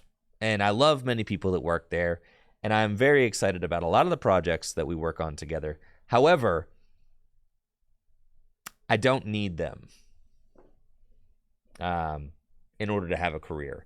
In fact, they could just pull the plug on all online They could pull the plug on Live. They could pull the plug on PTCGO. They could, so long as I have Pokemon Japan making Pokemon cards, I can make a career out of that. Because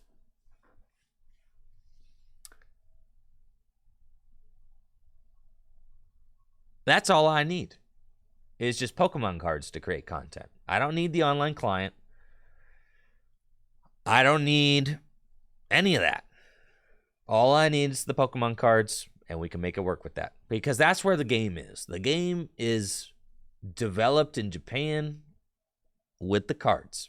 So long as they keep making cards, I can make content out of that. So, you know, I might have disagreements with the direction that TPCI takes the online client and what they do with it, but ultimately, I am not. And it's like, I really need to gas myself up to fully believe that I don't need the online client to have a career, right? I don't need it. It's hard. It's hard for me to fully believe that, but I do believe it. I take some aspect of faith that it's just going to be okay. Pokemon Japan, you know, their entire scene exists without the online client. They don't rely on it. They don't really use it. So their entire scene is tabletop focused.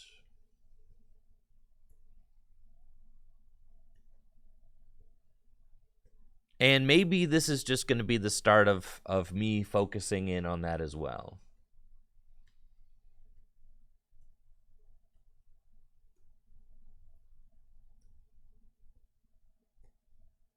Right. I mean, yeah, we will have an online client, but I fully believe that, all right, we've watched the online client be in development for a year and a half, and it's not like usable yet. So I have to,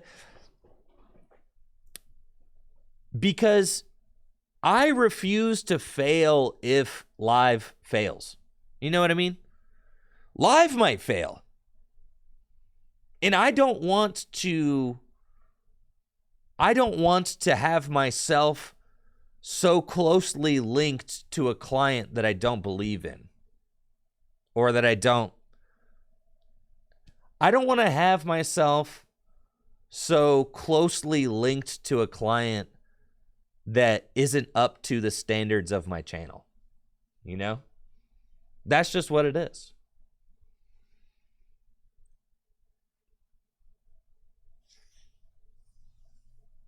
Like, I take so much pride in the content that I produce, and Live doesn't live up to the expectations of this channel. And not just mine, but my viewers as well.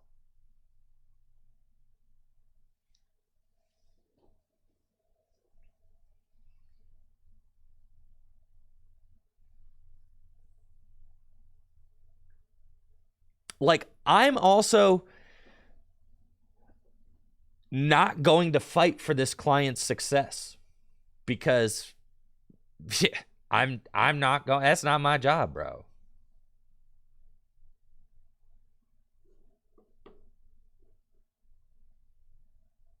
Like, I'm not going to promote something that I think is not worthy of being promoted.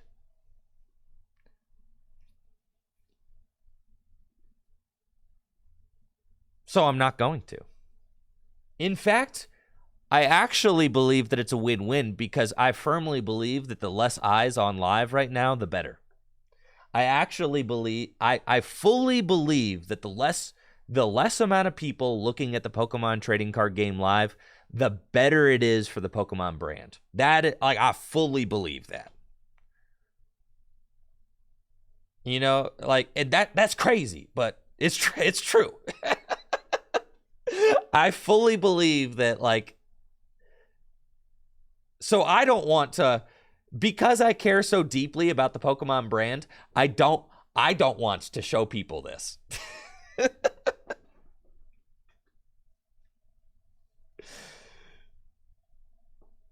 Yo, this game's been in development for 5 years, bro. So,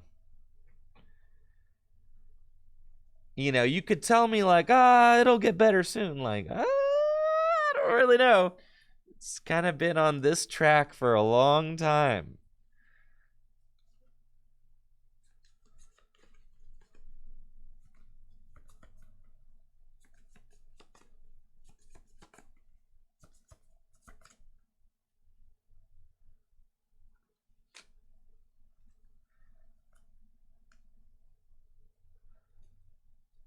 When Live first launched, the earliest set that was available was Lost Thunder. That's because that's when the client was started being created.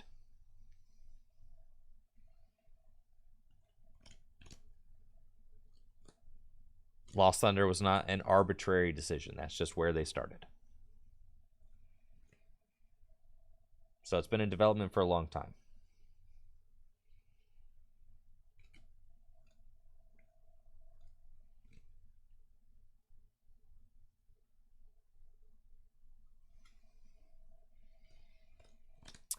Terrafractal, that's just not necessarily.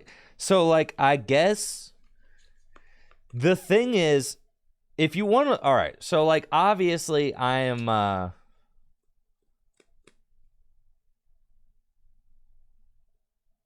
Like, obviously, I'm like, you know, it's just a tough situation for all of us.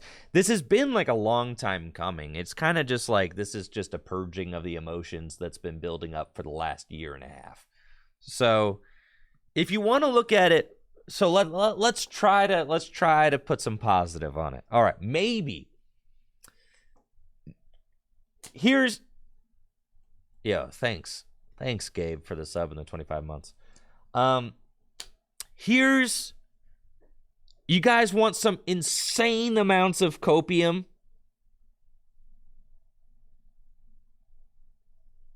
Do you guys want like the most insane copium?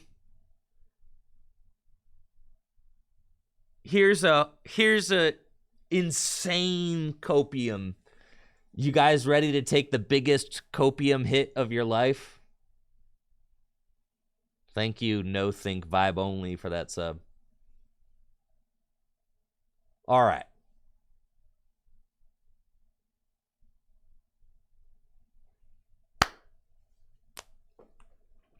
Maybe they decided that Live needed a much bigger budget than they had given it. And that in order to make room for the budget that Live needs, they had to cut out Direwolf on PTCGO. Oh, God. Oh, man, that was good.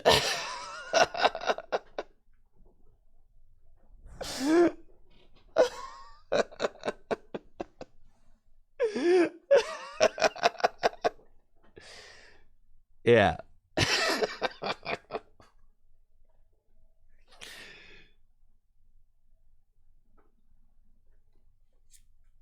I know they're not broke. I know they're not. But maybe like, I know that TPCI is not broke. Of course not. They just released last year that Pokemon cards sold better than ever before. So, you guys know there's actually there's a way that you'll never have to watch ads again if you support the channel with a subscribe. Sorry about those ads. It's part of how I make a living. So, thank you, Find the Yeti, for the Prime sub. So, yeah. The thing is that maybe they were just like, you know, we'll double up the budget, but that money's got to come from somewhere. So they're like, all right, we need to just, it's going to hurt no matter what, right?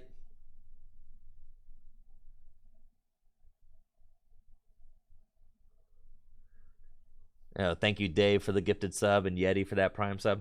Maybe they're like, all right, it's going to hurt no matter what. We got to just rip the plug out.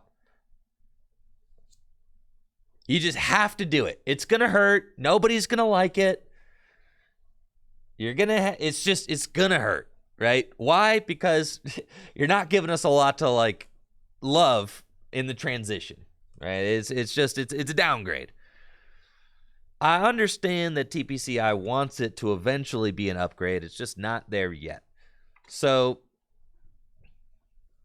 it's going to be a painful transition. But maybe they're like, okay, once we actually yank the plug on PTCGO, we can invest those funds into making live better. Oh, God. Oh, I need it.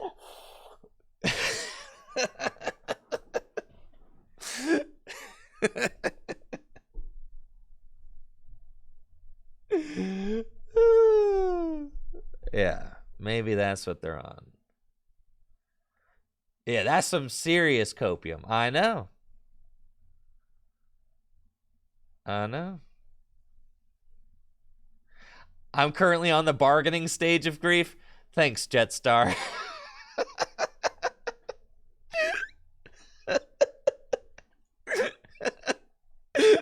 This is the bargaining stage.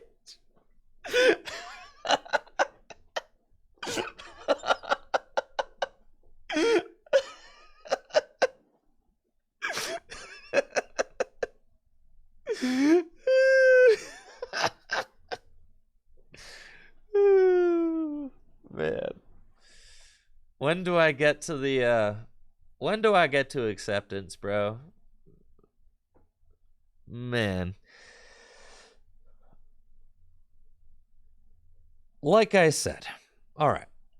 So it's like you have to just take it for what it is.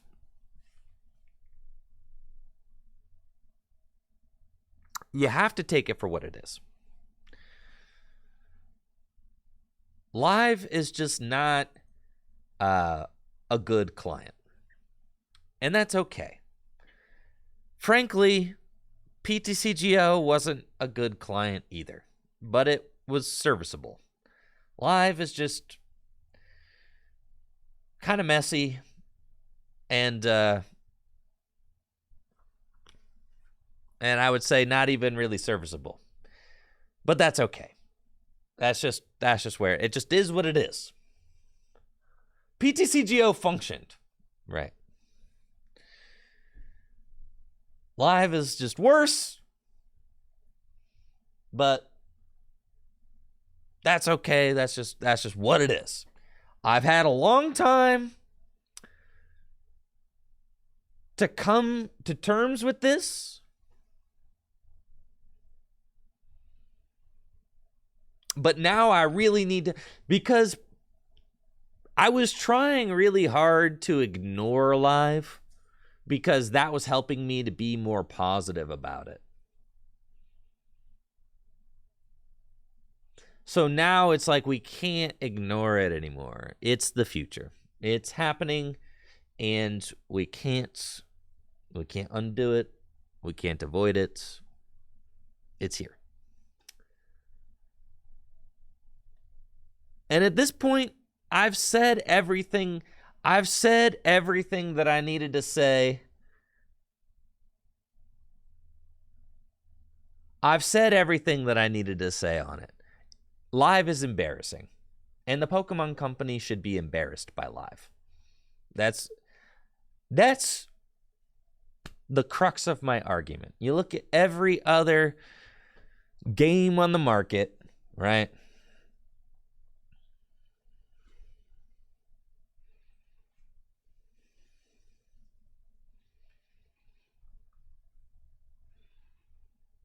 Did I spell it correctly?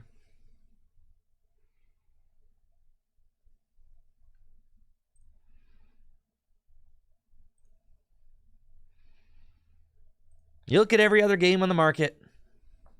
Like, imagine if our game looked this good, bro. That's not even part of, that's just showing the opponent's hand. It's like at the top. That's not even part of the overlay, you know? Like, imagine if our game looked this good. Thanks, ATM Shadow.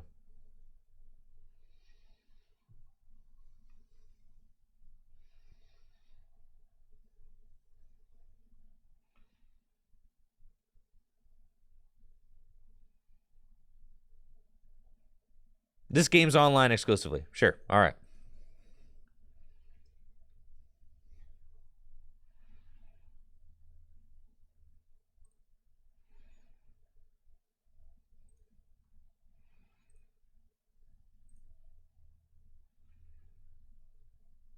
Wow.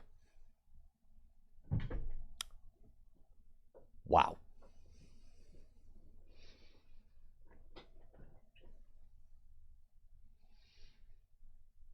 Man. It just looks so beautiful. You know?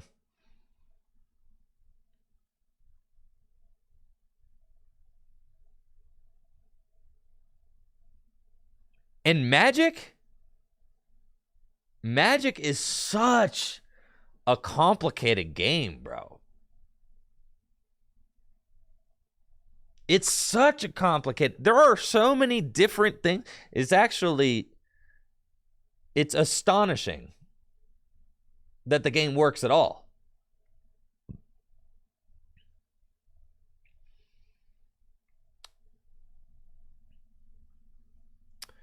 Because Magic is an incredibly complicated game.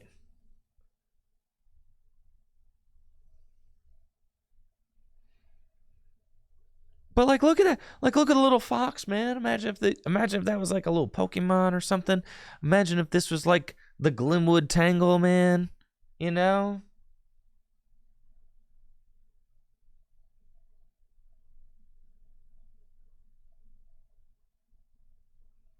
Like, imagine if this was the Galar Mine.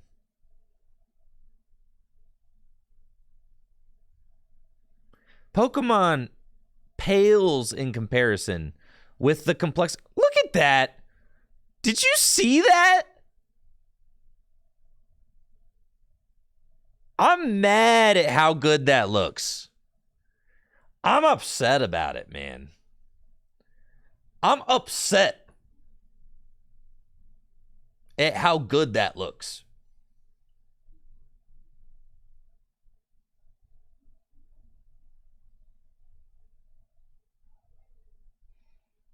Like, that's crazy, man.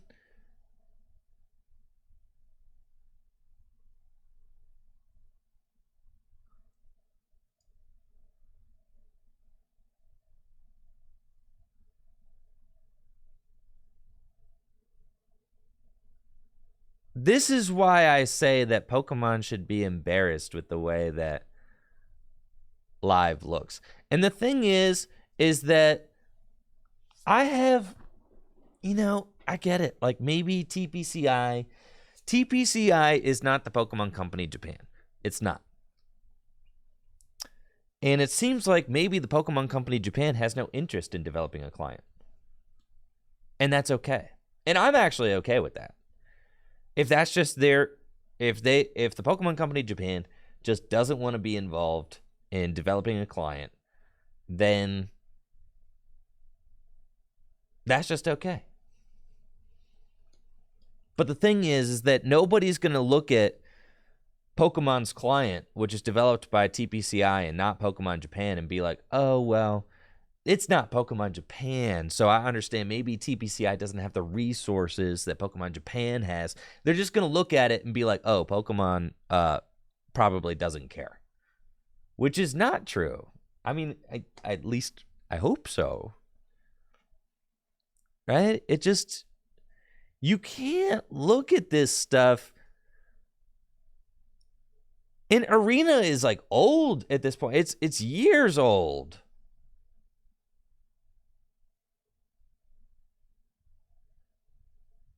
So, like,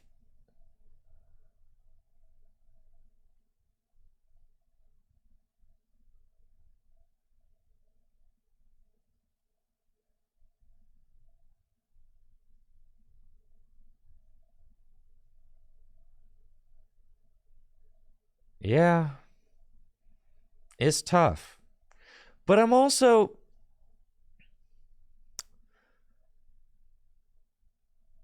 part of me is like, you know, Pokemon cards are always better experienced in paper, so it's okay that we don't have like a really... I'm going to preface this by saying this is an insane amount of copium, but Pokemon cards are better experienced in paper, and therefore it's okay that we don't have a good online client, because it just is going to make sure that the game continues to be enjoyed primarily in paper, right?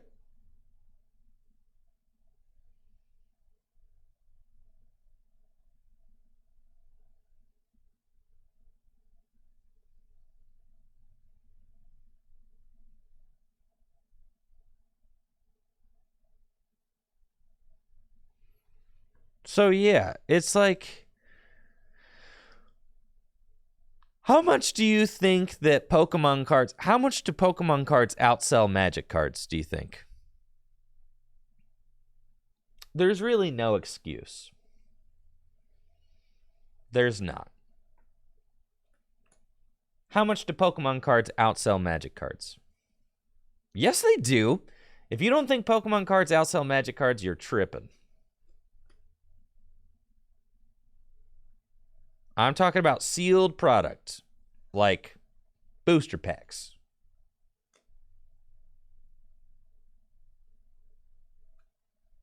Boxes, all that. I'm not talking about aftermarket. I'm not talking about all that.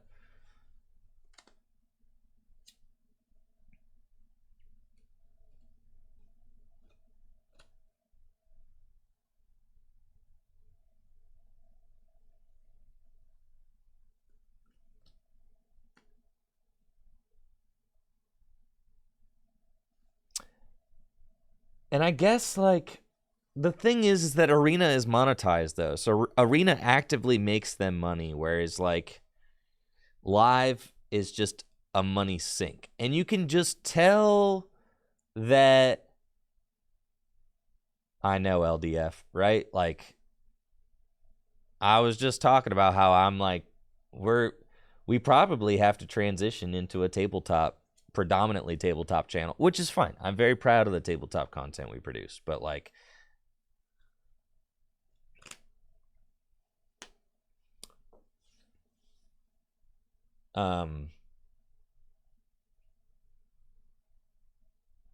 yeah, for some reason they're like very opposed to monetizing it. And it's like, you can tell Arena is a monetized client and it's beautiful, and Live is a free client and it looks like a money sink. It looks like we're just doing this and trying to get by with like the cheapest thing we can. And and like everybody can tell. Everybody can tell, right? But the thing is, it's not free, because you have to buy codes and you have to, it's not. It's just complicated. It's just pay to play with extra steps.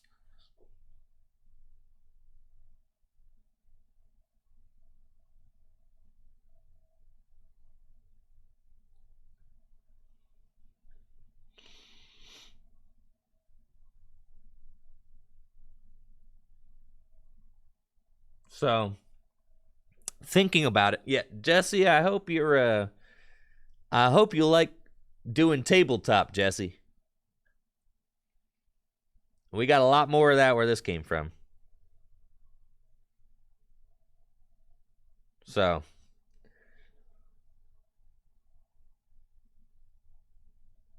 yeah, if we really think about it, we have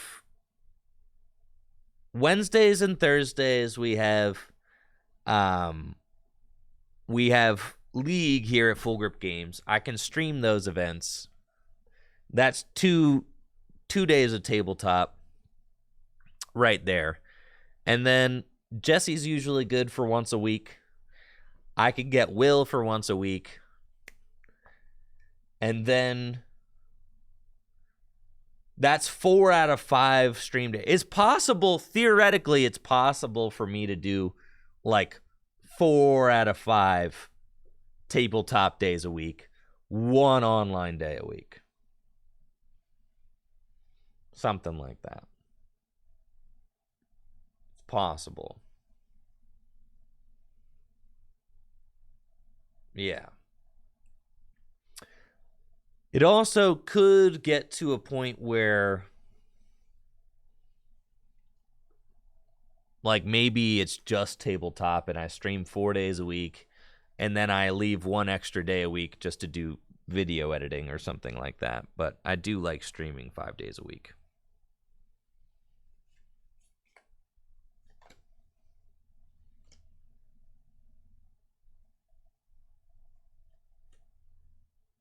So yeah, that's much to think about. Birdkeeper Matthew?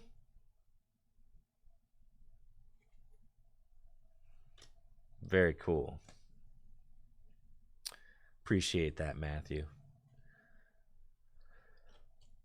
But then there's like so that's what I wonder. I wonder how Tier 4 does it. Because, yo, what's up, Sean? Thank you for the sub and the 50 months and the condolences. That's just messed up. It's messed up, but I appreciate it. Thank you.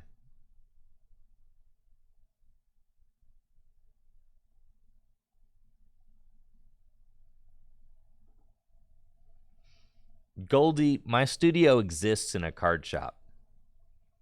Actually, Goldie, I usually am able to, it's just not true. I usually am able to show off decks like before they,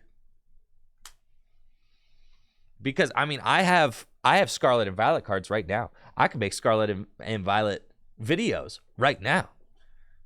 People waiting for Scarlet and Violet to come out on live cannot make videos right now.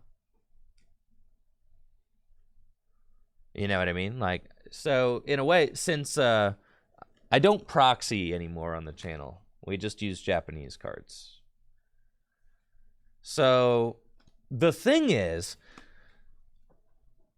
and that's what the thing is like, I look at the Pokemon trading card game differently now than I used to. The Pokemon trading card game is a Japanese game, right? That is created in Japan. The cards are released every month, and their standard format changes every month with the new sets that come out every month. So it's like a living game that gets patched every month, kind of, you know? Which is really cool. When you think about the Pokemon trading card game that way, I'm incredibly jealous of Ethan Heggie, who is like living and playing in Japan right now. I'm incredibly jealous of him. I'm sure it's so fun. Imagine having a new update to the format every month, right? Imagine being able to go to League and there's new affordable cards that come out every month. They're affordable too. They're cheap. They're cheap. The cards are easy to pull. There are card shops with wall-to-wall cards in every city.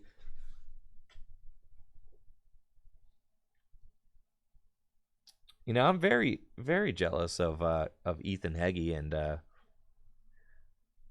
players who get to just play in Japan, because that's like the premier Pokemon TCG experience in my mind, is playing on tabletop in Japan.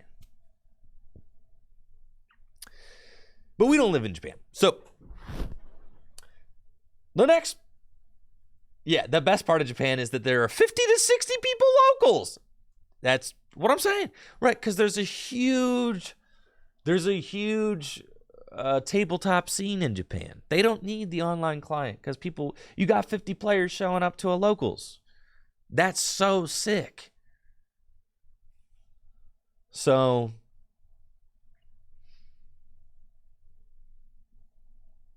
again, I've been thinking more and more about the Pokemon trading card game is a Japanese game. And the way that it's designed to be experienced how the people experience it in Japan.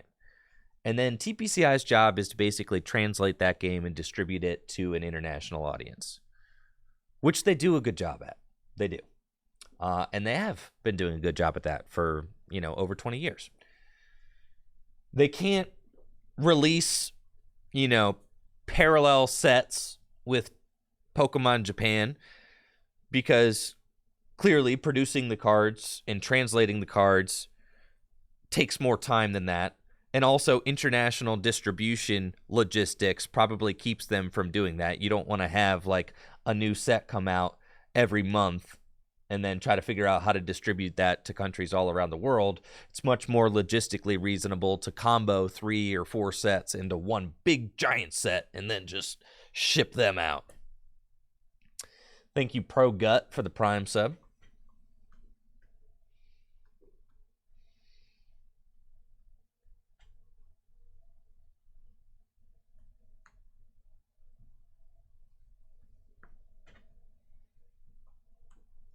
So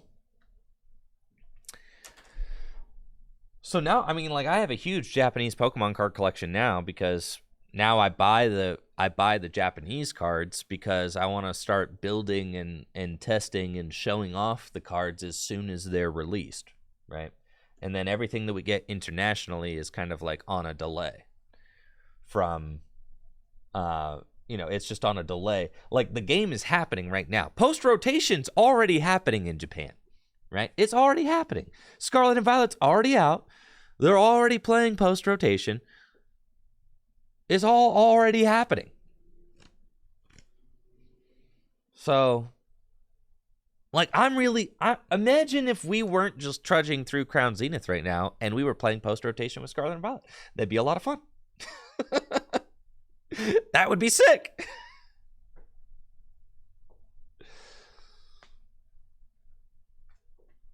But, and then also with new cards, the thing about new cards coming out every month is like internationally, we get these huge lulls in formats internationally because internationally we get the cards like we get these huge sets just unloaded at us, basically 3 sets at a time and then nothing in between. So it's like in Japan, there's new cards coming out every month.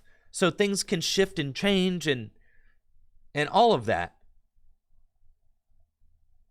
And it all happens so much more quickly than it happens internationally, which is part of what makes the game so exciting, is that it's changing so fast, especially in an age where digital games are changing constantly, right? It's like the trading card game in Japan acts more like a digital game in that it basically gets patched every month. There's new cards coming out every month.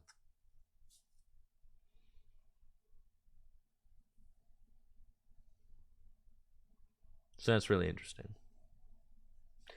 So yeah, I've become a bigger fan of like Japanese Pokemon cards and just thinking about the game existing in Japan, and I've become a big fan of that lately.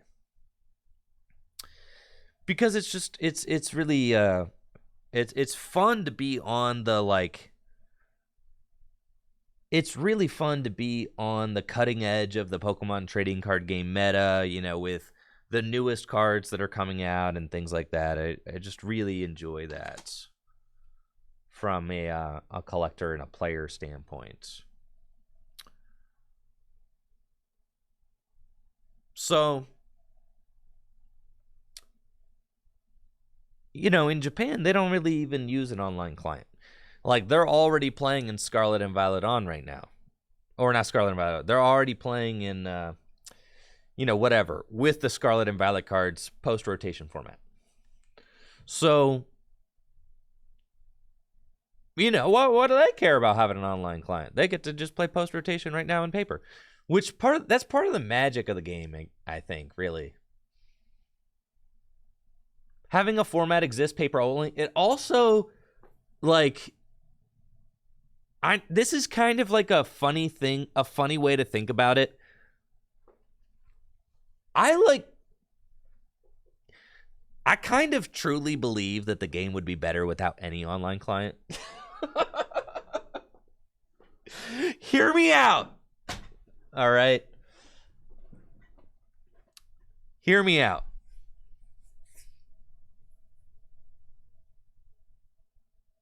People are going to disagree with me. That's fine. I play more PTCGO than almost anybody in the world. And the reason I think that is because the metas get solved so fast.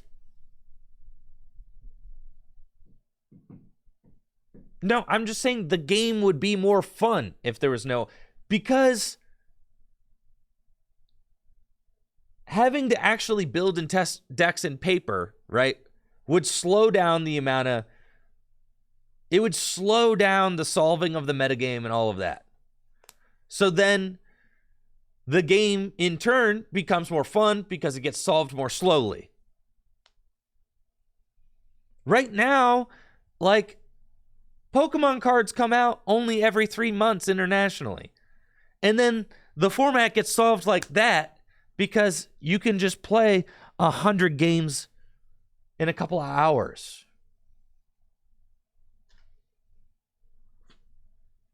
We would need Japan pricing. Of course, there's a lot of things that would need... You know what I mean? Yeah.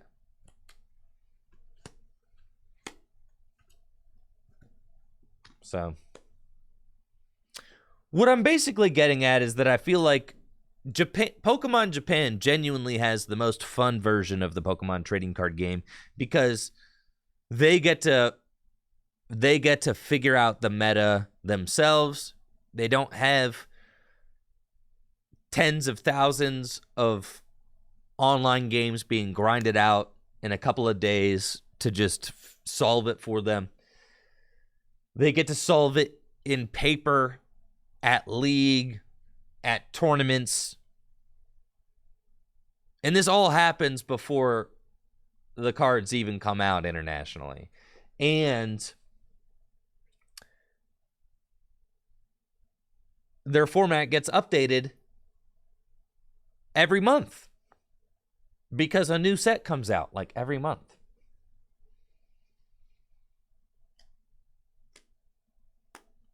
So I think that just sounds so fun. And I know I'm idealistic. Of course I'm idealistic. If you've been watching this stream and you haven't figured out that I'm a little idealistic at this point, I don't know what to say to you. I'm a little bit of an idealist. I love tabletop content. I love tabletop Pokemon trading card game experience. I feel like that's the best way to experience the game.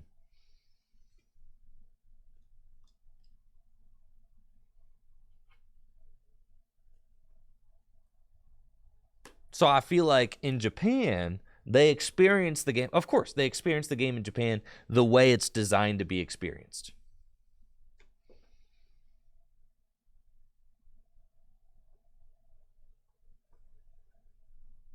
Exactly, Brandon. Yes, Alaskan Hero, yes.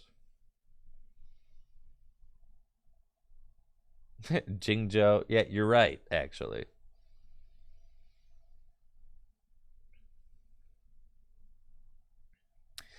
Exactly, Freebird. 100%.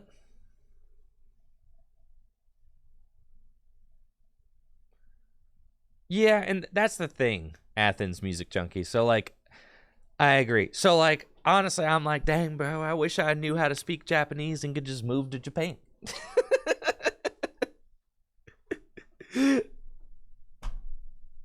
Yeah. Because I think that internationally and from an accessibility standpoint, having an online client is good. It's good for the growth of the game, but at the end of the day, you're always playing an old version of the game because the new fresh version of the game comes out in Japan. So you're always playing like an old, outdated version of the game as it's designed. So, and this is all the mental... See how much mental gymnastics I have to do to convince myself that it's okay? do you see? Are you seeing? You're seeing it happen in real time. You guys see all the mental gymnastics that I'm having to do to convince myself that this is going to be all right. Yeah, you know what? We'd be better off without an online client anyway.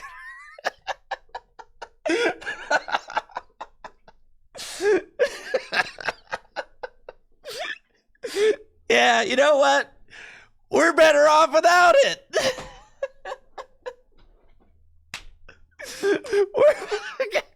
Good riddance. Good riddance. It's gonna be fine.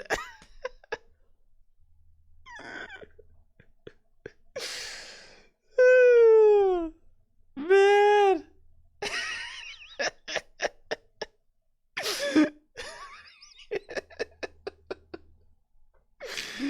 Who even cares? Yeah. We're better off without her, you know? Yeah. I know she's breaking up with me, but it's for the best, man.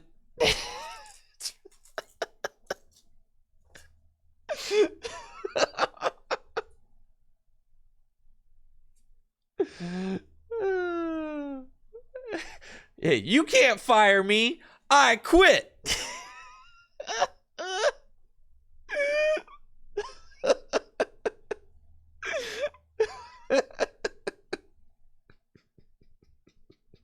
Oh, man, bro. Oh.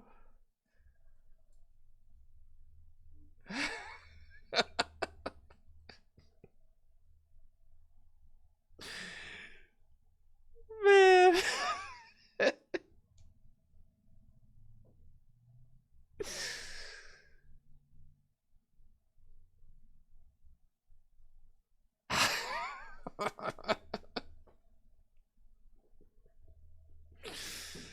So,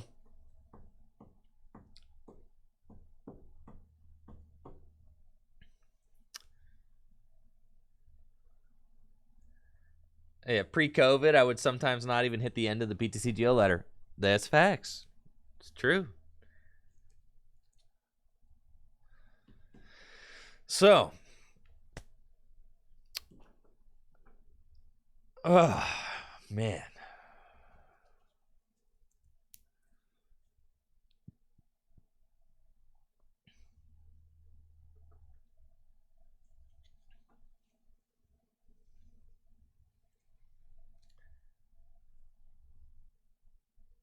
I think sometimes, you know, it's like it's okay. It's going to be okay. Everything's going to be fine. The channel's content is actually going to increase in quality because the tabletop content is better. All right? We're just going to move. You know, thank you, Alberto. And then I've got my clippies. This is all I really need. I've actually got everything I need right here. That's what I'm saying, bro.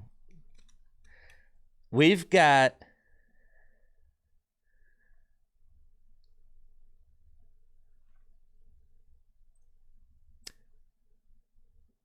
That's right, baby.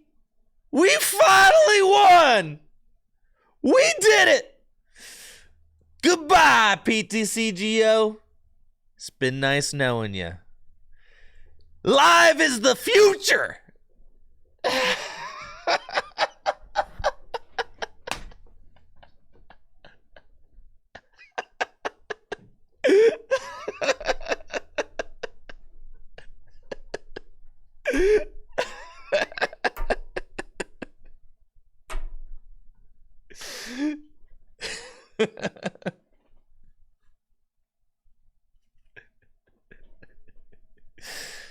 Oh, man.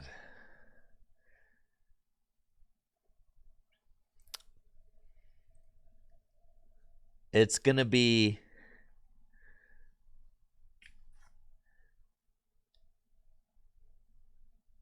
it's gonna be for the best, okay?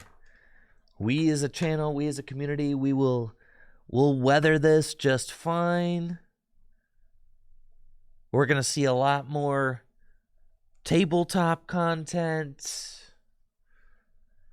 I don't even want to play PTCGO anymore because every day I'm just going to think about how I'm going to miss her when she's gone.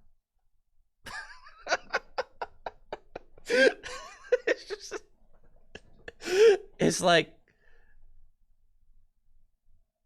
she just broke up with me, bro. It's just going to be more painful, man. It's just going to be more painful.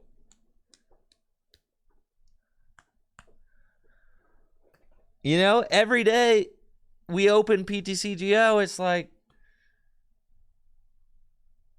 she don't love us no more, man. She's gone.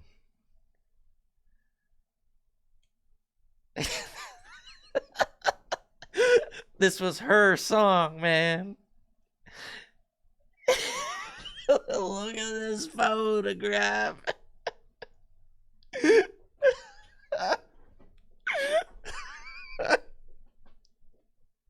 Hold on. What's the...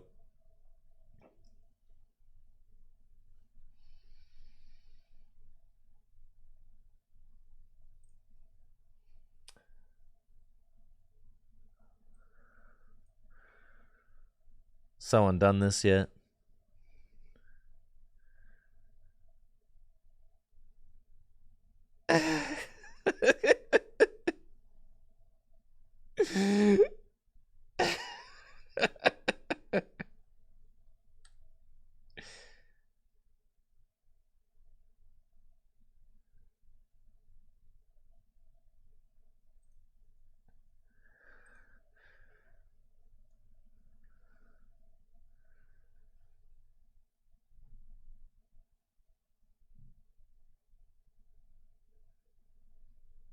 Okay, what's my salad gonna be?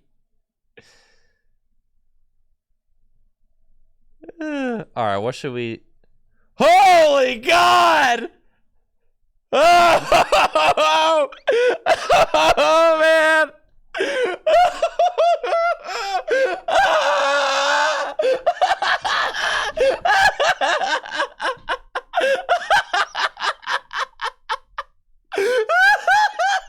Oh God!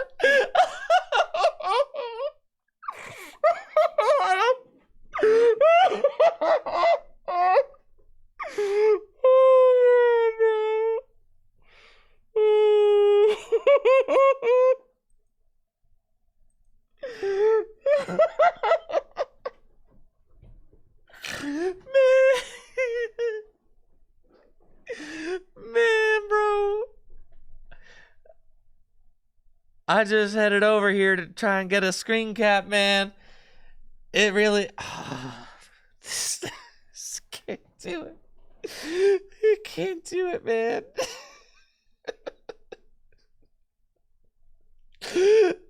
He even brought the... I should not have to see these bathroom tiles, bro. Not here. I should not have to see it. That's messed up, man. It's messed up. I'm in my safe space. My safe space. That's messed up, man. You don't just climb into a man's safe space like that.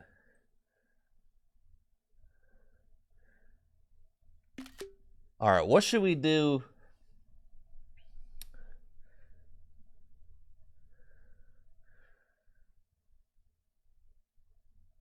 What should be our...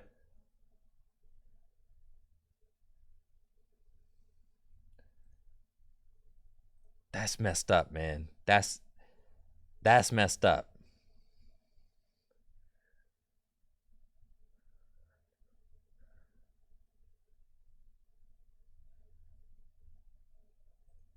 Let's see.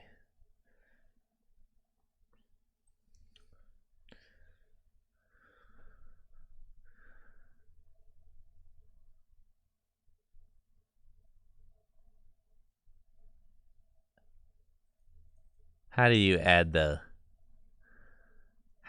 an image in here?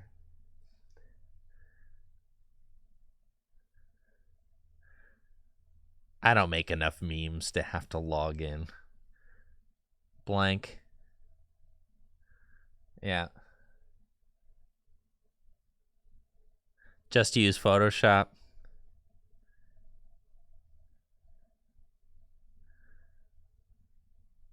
Yeah, we can just use Photoshop.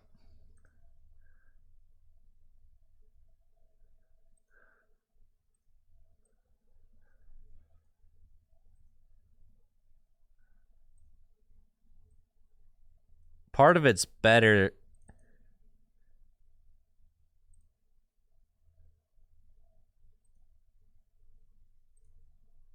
It's better if you like. See, that's not what we.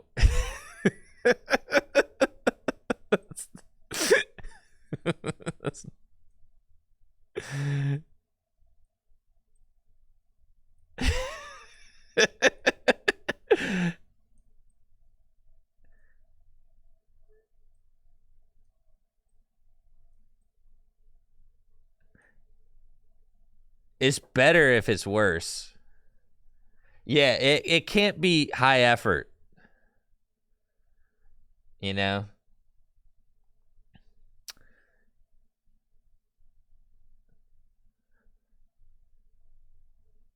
Okay. Should it have any text on it?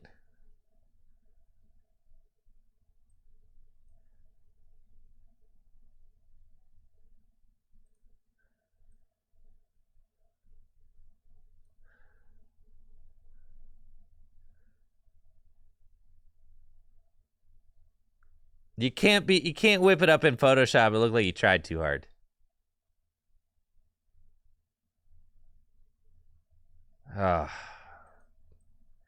I keep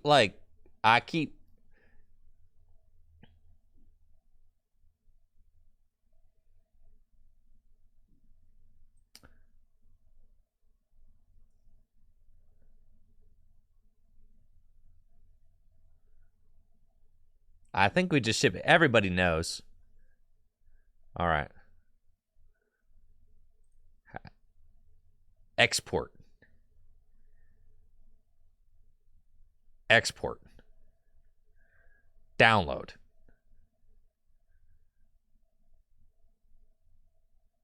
Generate. There we are.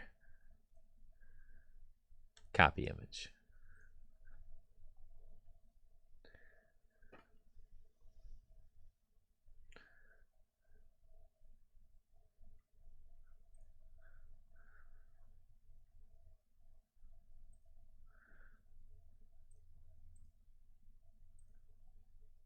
Man, where did I put it?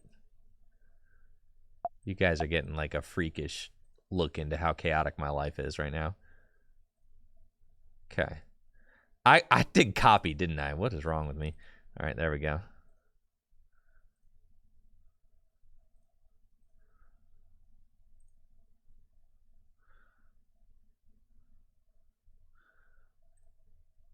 There we go.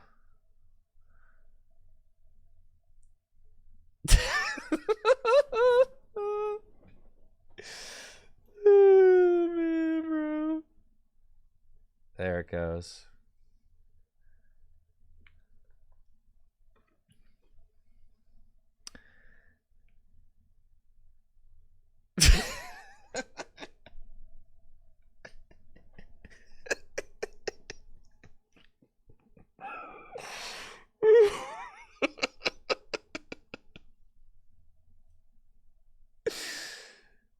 Oh, man. Yeah, man. You know, we're in this together, chat. We can do it.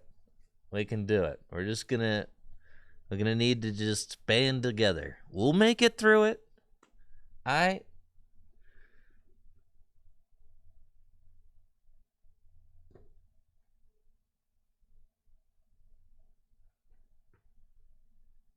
Let's see how Trust Your Pilot is handling this. Not for long, trust your pilot. Not for long. All right, let's see.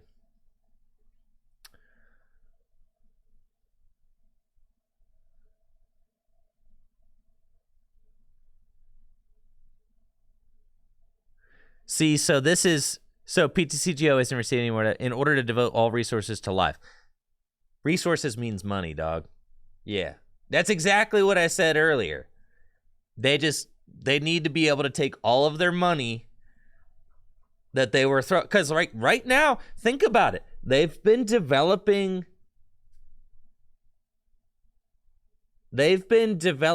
live for 5 years. Oh, I know, Sean. Money can't fix lack of vision, lack of art direction. I get it. However, part of the problem is they probably aren't paying what they need to pay to have like to have a top tier client experience. So by taking the money out of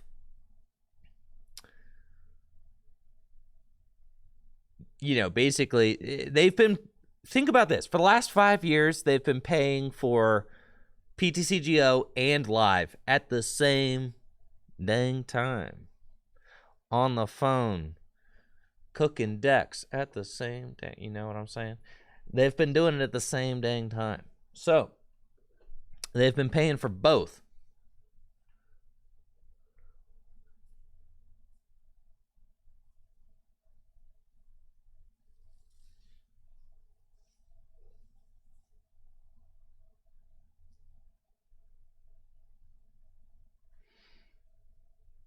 And now they'll just have to pay for one. So hypothetically, if you take that money out of the one and you dump it into the other,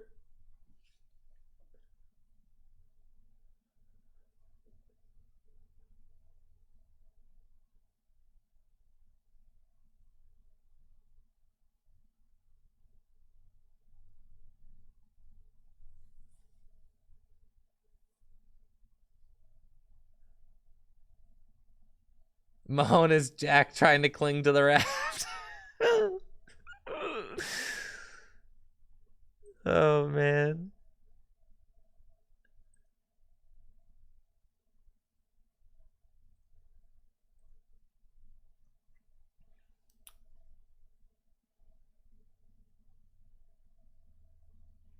Wow, that looks amazing. Dang, dude. Wait. All right, who made this?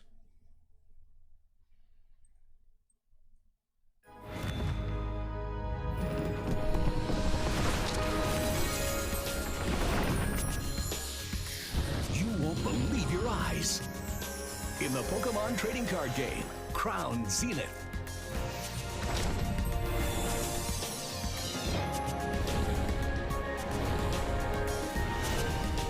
Who made this?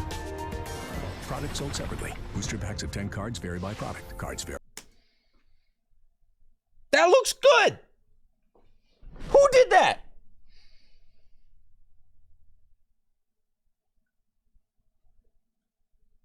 Yeah, who did that?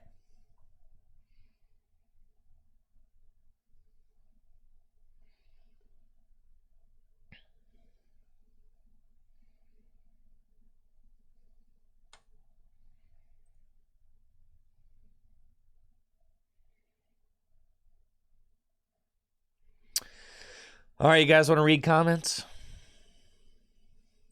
A little bit of... See? I don't need those clients, man. I could create my content right here. This is fine. All right. Today we want to share an important trading card game online update. The Pokemon TCG Crown Zenith is the final expansion released in PTCGO. While PTCGO will remain active, TCG products launched after March 1st won't be supported. So basically, the new era of the Pokemon TCG with Scarlet and Violet will not be supported on the Pokemon trading card game online, effectively sunsetting it. We look forward to sharing more about what's to come for live in the future. This is one of the worst business moves ever made regarding the TCG. End of an era. Y'all still haven't gotten the message that live is hot bum water, and no one is excited for it to be the primary platform. So we can't play proper standard format online after March. End of an era. Please put actual resources into live. Hire more people that have worked on card games. Treat it like a product that will make you money. It's so sad, the state that it's in, that it legitimately turns players away.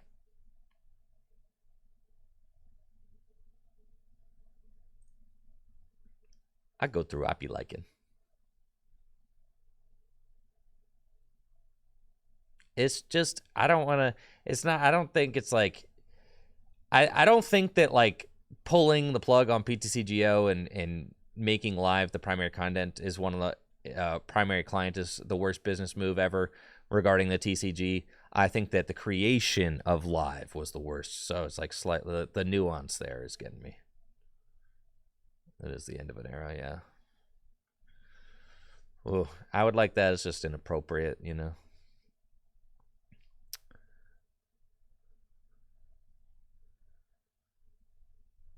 Check out the starter guide. I respect the hustle, bro.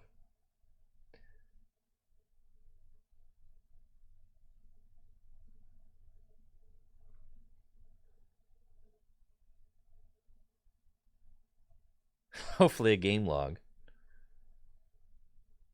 Game is in really rough shape. That's just facts, because the game is in really rough shape and cannot be considered as the same in level with the game you're abandoning. I mean, that's just facts. For sure. I don't... Whew, sheesh.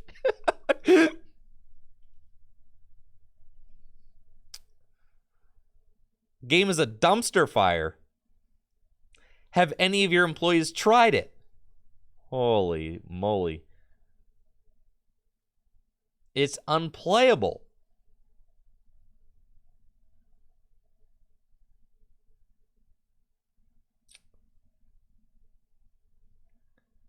A long way to go before it's playable.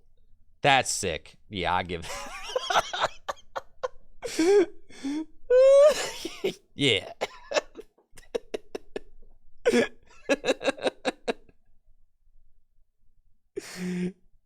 Yeah. Yeah. I felt that. Yeah, that's felt. Okay.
Oh, man. That's crazy, bro.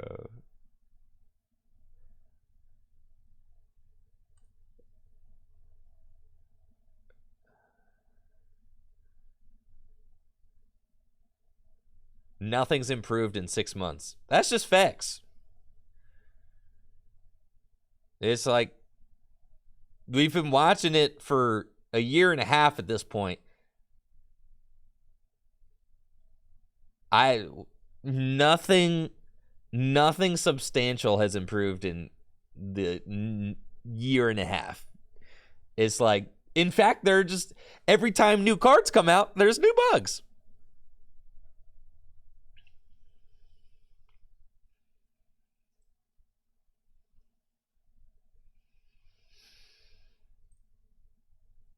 Yep.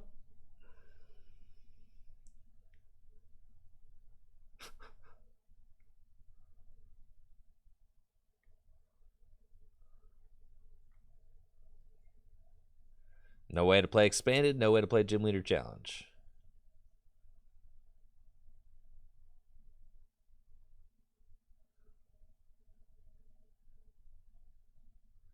Replacing a working client with one which is not working at this rate appears like it will never work is a terrible decision. Please reconsider.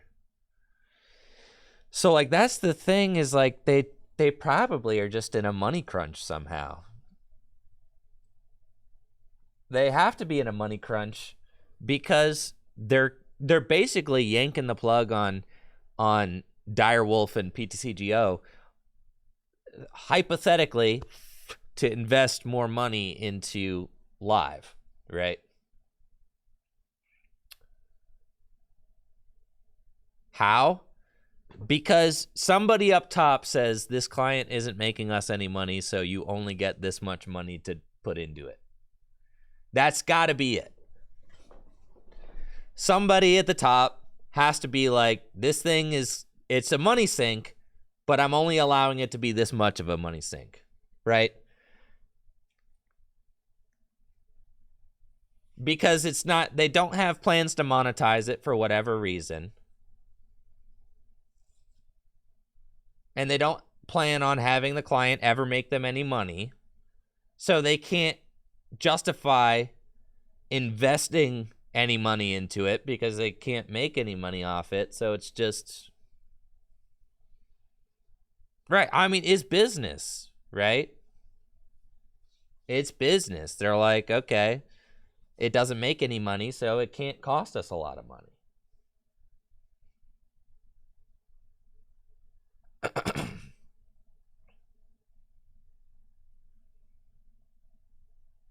Thanks, Outcast, for the Prime sub. Hopefully you're doing well, Outcast. We're all in here. This is the... I didn't expect this to turn into, like, the Cope stream today, but...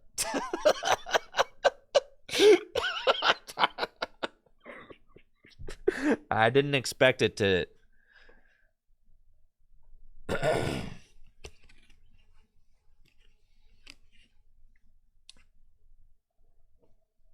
Yeah, this is definitely the support group.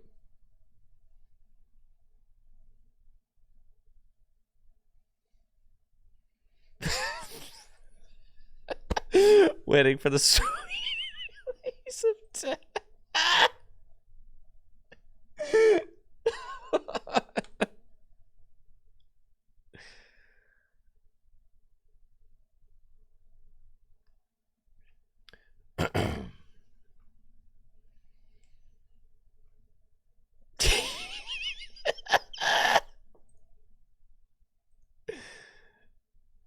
I've never seen this guy before, but he's funny.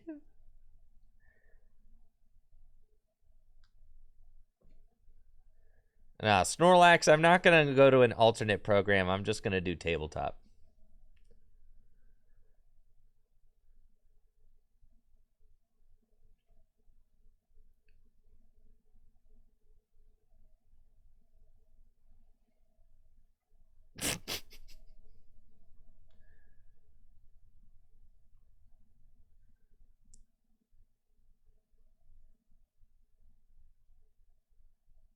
Like, yeah. Dang.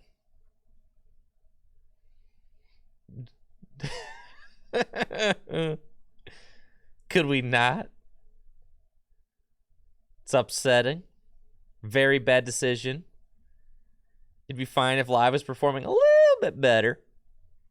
I'd play if Live actually worked.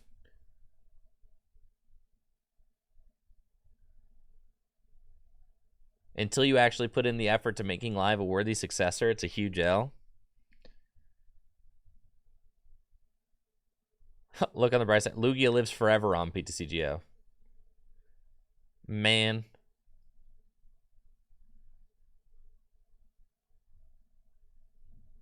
Good alternatives.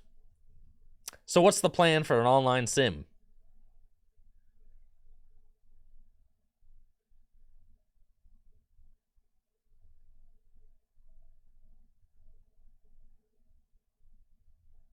How am I supposed to live, laugh, love with this conditions?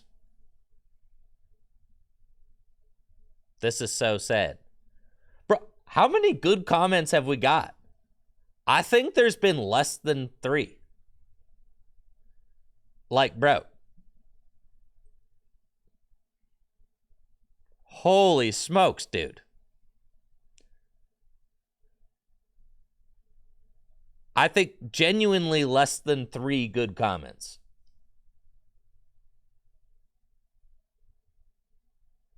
It's just like, at this point, it's like, I don't even really need to say anything because everybody knows.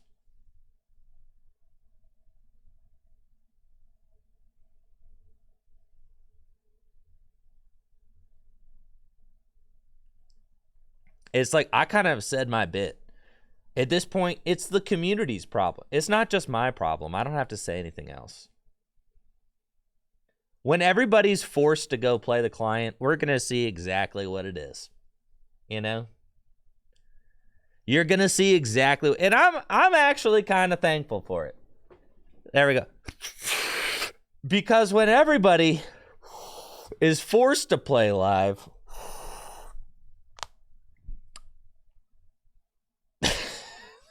we're going to get to see it for what it really is.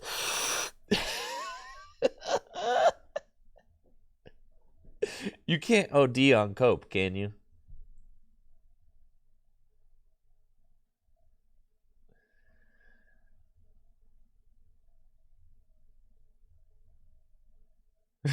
Boo.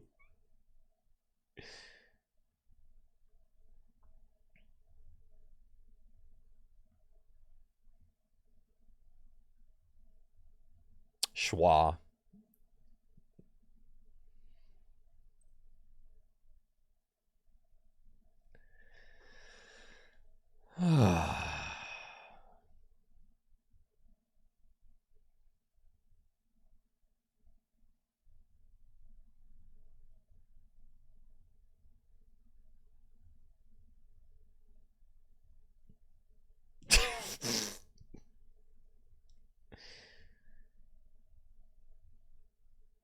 Great news. Love it. Yeah.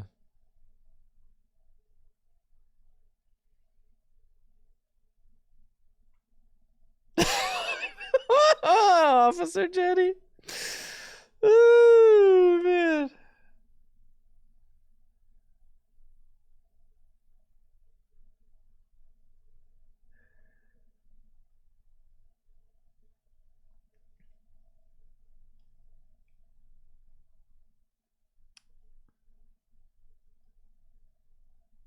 This is so wild. Like, dude. It's just dude. I'm speechless. I'm speechless. Like, imagine doing something so negatively received. Imagine if we had a Pokemon game that looked like Magic Arena.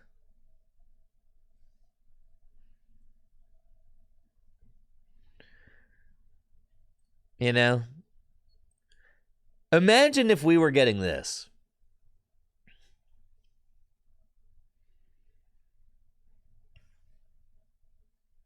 We'd be like, okay.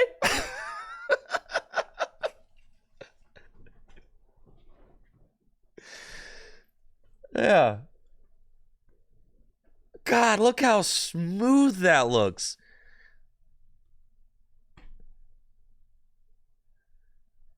Look how beautiful that looks.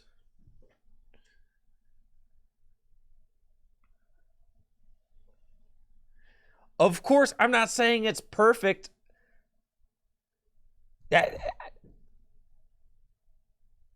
I'm not saying that Arena is perfect. I'm just saying There's something here, though. There's something cool happening here. And that's evident. You can tell that there's a lot of effort. There's something cool really happening here. It feels like Magic the Gathering.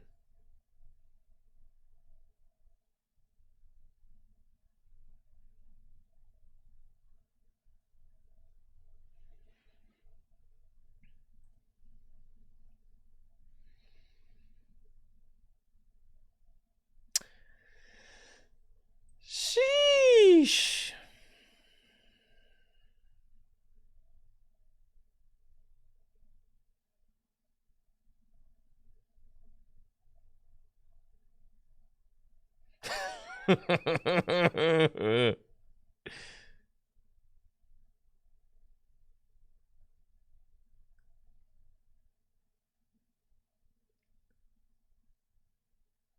Early April Fool's, brother. It's way too early for April Fools, guys. It is what it do. We're going to be making a lot more tabletop content. A lot more. That's just what it is. And we can do that. I mean, there are other successful Pokemon channels that do that. I mean, just look at Tier 4.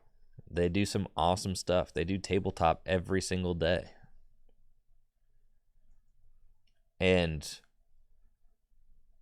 frankly, I am much happier with the tabletop content that I produce than my online content. So in a way, it's going to force me in an uncomfortable way to grow as a content creator, to be less reliant on the digital client. But that is for the best going forward. I'll probably, I am on the internet. It's going to change a lot of, how we do things here on the channel. I'm going to, if we look at it right now, we say like, all right, this is a tabletop video. This is a PTCGO video. This is an opening. That's an opening. As a PTCGO video, this is set review. This is a PTCGO video. That's a PTCGO video. That's a PTCGO video. That's a PTCGO video. That's a PTCGO video. That's a PTCGO video. That's an opening. So we say 1, 2, 3, 4, 5, 6, 7, 8, 9, 10, 11, 12, 13. Of the last 13 videos, we've had 1, 2, 3, 4, 5, 6, 7, 8. 8 of my last 13 videos have been PTCGO videos, which is like a pretty decent... That's a pretty decent chunk. My goal as a player and a content creator is going to decrease that. My true goal would be to not create a single video using live until it is drastically improved.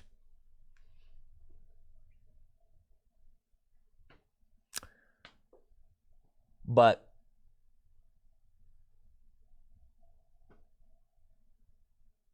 we'll see how realistic that is.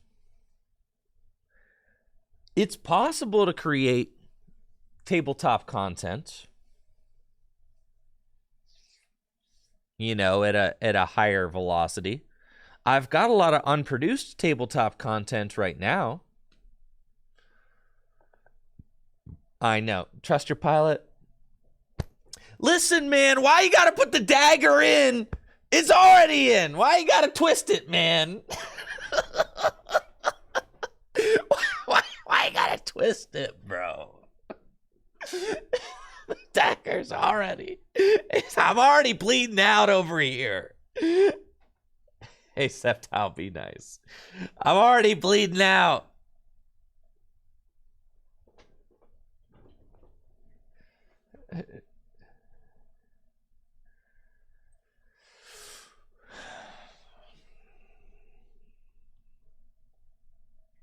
Ugh.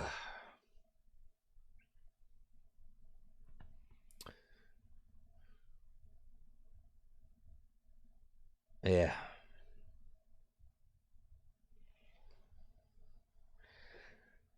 So our goal is to create. It's basically we want to go to a transition to a tabletop. So that's cool, man. I really believe that we can do this. I do. You know, we got to look at it from a financial perspective as well, though. So that's why I wonder how Tier 4 does it. Because Tier 4, it's co-owned, so it's both of theirs. So then I wonder if they have full-time jobs or if this is what they do. Does anybody in the chat know?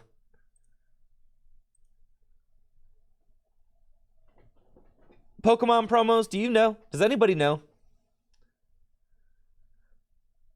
Is this what they do full-time?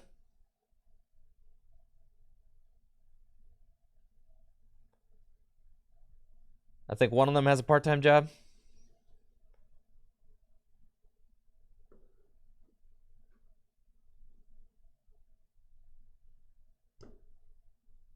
They have other work. That's what I thought. Okay.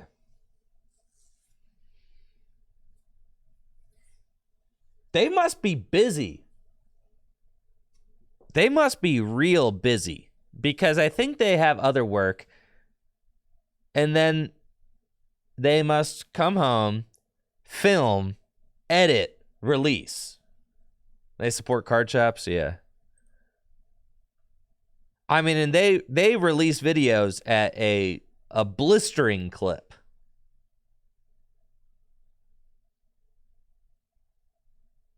Which is really impressive for tabletop productions. Now, I'm pretty particular about how I produce my tabletop videos.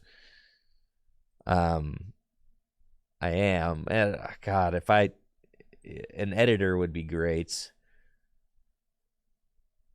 It would take a lot of load off, but it would also increase the cost. So like here's the thing is if say I've got League 2 nights a week.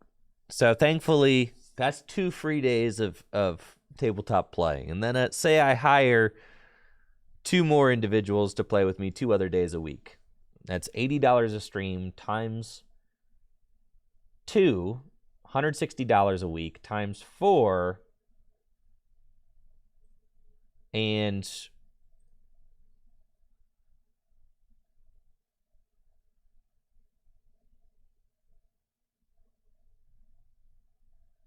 that's what, 640? Is that it?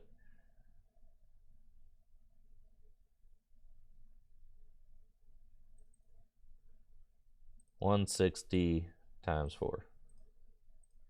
640. Yeah. So $640 a month.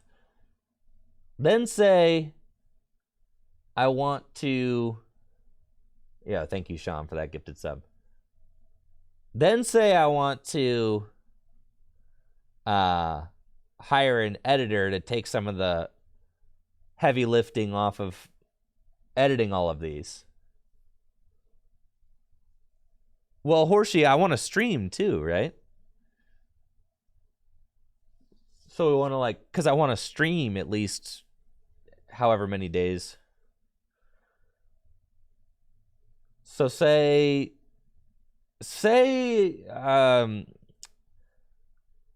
honestly, I think like a fair price to pay for video editing is like $100 to $150 a video. Something like that. To have the videos edited nice like this with like the overlays and all of that.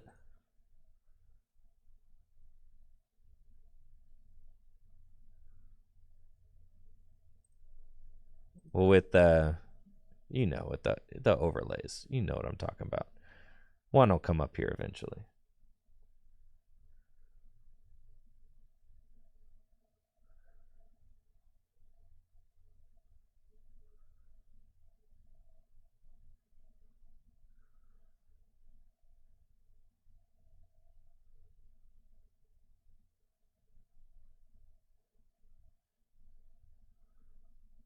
I must be chit-chatting about something right now. Bring Reggie Drago into the active spots, and then we'll retreat into Azelf. There we go. Azelf's attack places 2 damage counters on all. See, all of that. That just takes time. It takes time to do. So say I want to get 2 videos edited a week.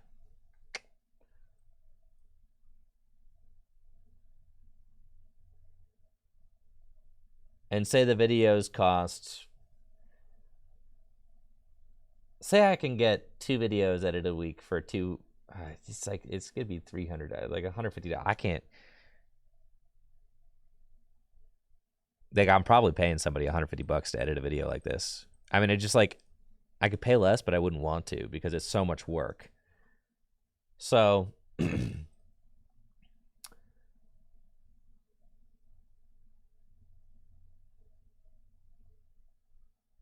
what, 3 times 4, 12. You're talking like, holy smokes. I mean, like for like $2,000 a month.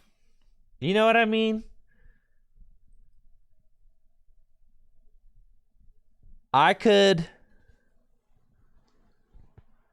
for like, that's just with, to hire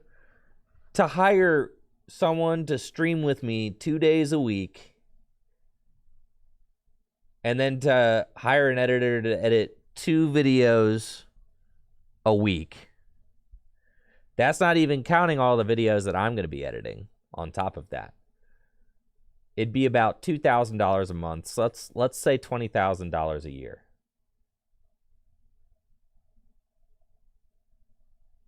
Let's say $20,000 a year. I mean, that's like, that's a lot. Why not hire someone to do both the editing and the co-star? That's a full-time job. You know, that might be, yeah, I might have to pay someone.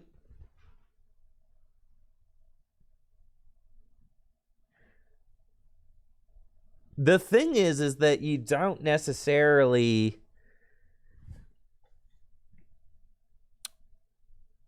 this video right here with 8,000 views, if I pay Will $80 to be in the video, and then I pay an editor $100 to edit it, this video ain't making $180, period. You know what I'm saying? I'd say a good YouTube video on my channel makes $100. So the tabletop content is all passion project. It always has been. It's all passion project. We make money off of the PTCGO videos because they're easy to make. They're easy to make, and they make more money, right?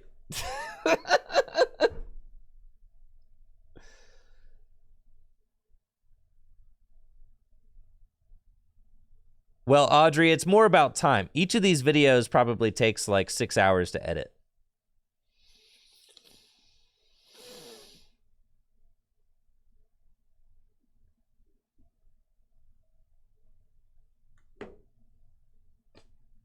So making frankly, PTCGO videos are what enable me to make PTCGO videos are what allow me to create tabletop videos because they help me to make enough money to take the loss on tabletop content because it's a loss. And I invest my extra money into creating tabletop content because I love to do it.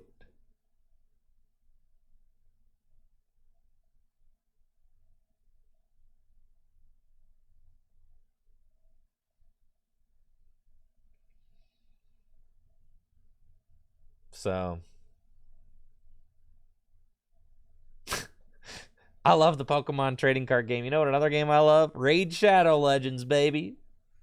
Yeah. So it's tough.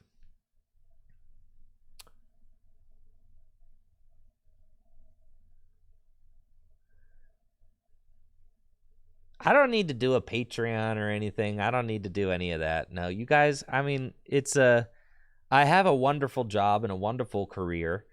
I'm incredibly blessed at the support that I get from the Pokemon community. However, financially, like looking at it, as it is right now, the PTCGO videos, this is how I make money. I make money. This is free content. I don't have to pay anybody to do it, right?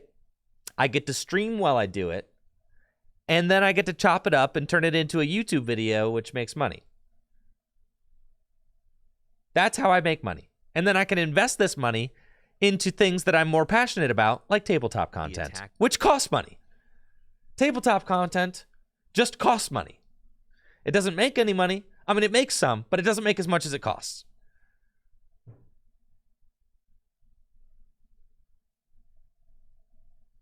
So that's what's really hard about it.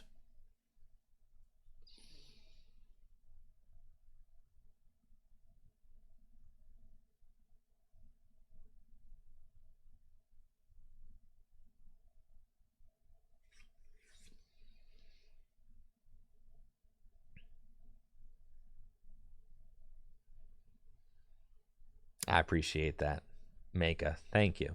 But no, I mean, like, honestly, the Twitch stream and Full Grip Games and the YouTube, it's like it's a three-pronged thing. I'm not going back to coaching. I've done some coaching. The thing is that coaching is incredibly time intensive, and it doesn't make a lot of sense for me because my content I want to produce for thousands of people, not one person at a time. So no, I'm not going back to coaching. You know, I want to create content that can be enjoyed and shared by thousands of people. The thing about doing video essays is that there is a very finite number of them. And if you look at video essays in the Pokemon TCG community, Celio's been doing an incredible job with these, by the way. However, video essays are very hit and miss. Celio is hiring an editor for all of his videos now, right? He's hiring an editor, and then, so how much does an editor cost? Say Celio's paying his editor, $100 a video. Thank you, Delusions, for the Prime sub. And then how much time do you think it costs Celio to write a script and to do all of it, right? So you say it's an entire day. Say it takes an entire... Celio is also not streaming every day, right?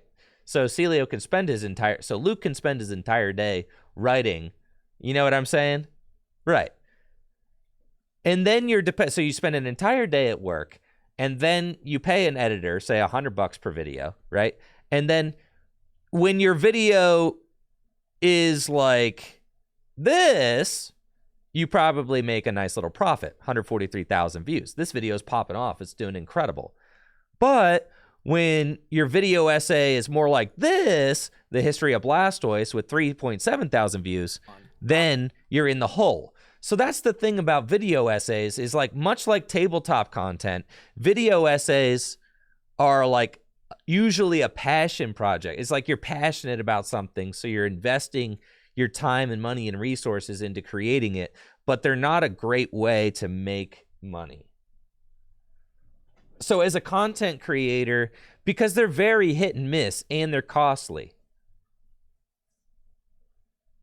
You know what I'm saying? So this is like why Pokemon TCG content creators are all kind of like clenching right now, is because it's PTCGO was a free way to make content.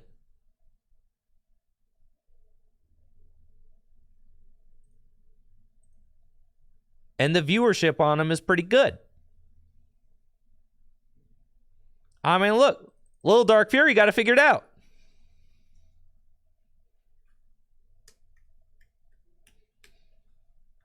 Little Dark Fury knows. He know exactly what the grind is. He makes silly deck, costs him $0, get good amount of views, make some money. So he knows exactly what it is. He does it. He's perfected it. Yeah. The overhead on his content is almost nothing. He doesn't have to hire an editor. He doesn't have to hire any talent to like be with him on camera. You know what I'm saying? It's like, so he's got it down to a science.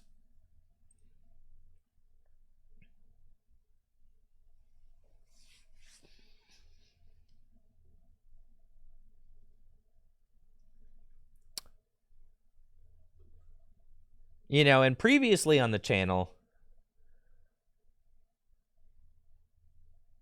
we love LDF here. Yeah, of course. We're just talking about different content creators' strategies to creating content.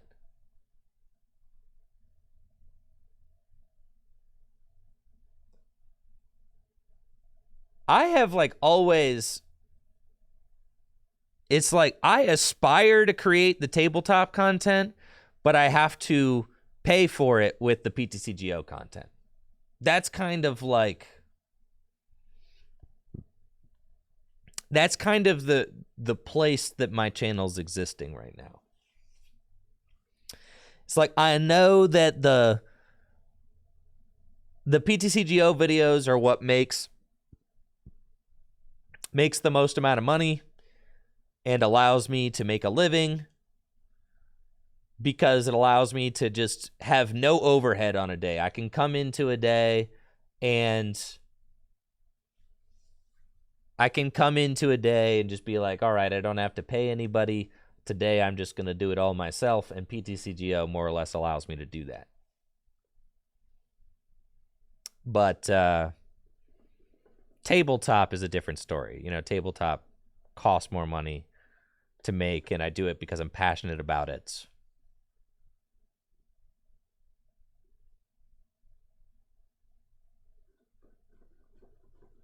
I can continue with that on PTCGL. See, and herein lies the issue. Would you want to stake your career on something that's getting reception like this?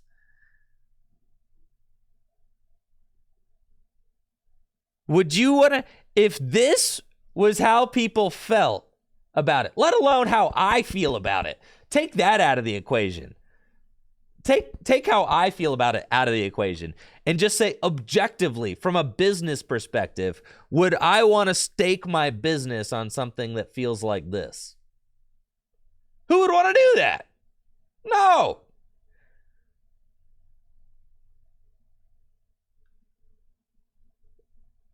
You know what I'm saying? So of course, we got a lot to think about. Now, the good news,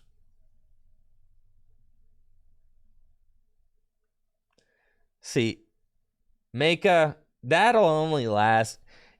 I don't even think that I can like laugh and have fun playing live. I've tried just laughing it off and just being like, haha, isn't this silly? It eventually just gets depressing. And the thing about being a content creator, working through something depressing every day, is that it's just going to kill the entire vibe of the channel. You know what I mean? Like, we can't do it. It just can't. That's not going to be the vibe of the channel. We're going to continue having fun. But live is not fun. Live doesn't allow you to just have fun playing the Pokemon trading card game because it constantly gets in the way of your experience and interrupts you to let it, like, you know what I mean?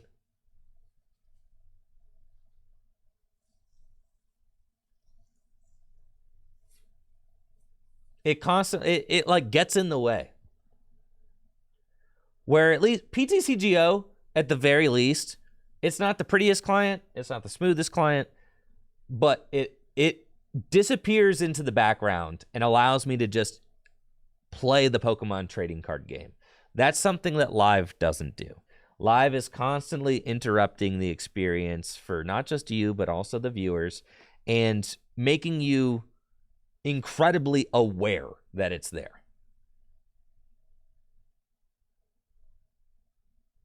I appreciate that, Jay Stu. Thank you.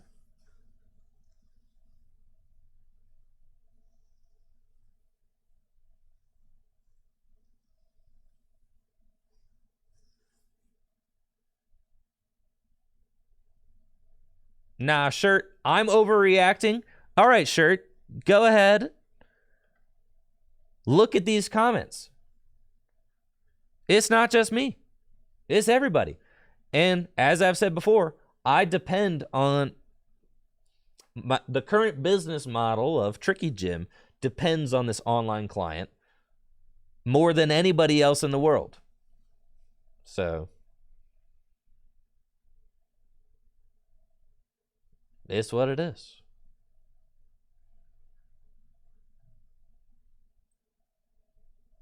So that's fine. We'll make it through. I'm savvy enough to get through it. We'll figure it out. It's not going to be easy, but I do think that sometimes situations like this pressure you into making changes that can be positive. So I'll say right now that as it is right now, the business model of Tricky Gym is that I use the online client to help support the content that I'm passionate about. The content that I'm passionate about is the tabletop content. That's why when I go to if you go to my channel trailer, it's always a tabletop video. Why? Because that's the content I'm most passionate about. I really only use the online client because it's easy and it's free and it helps me to create the content that I love, which is the tabletop content.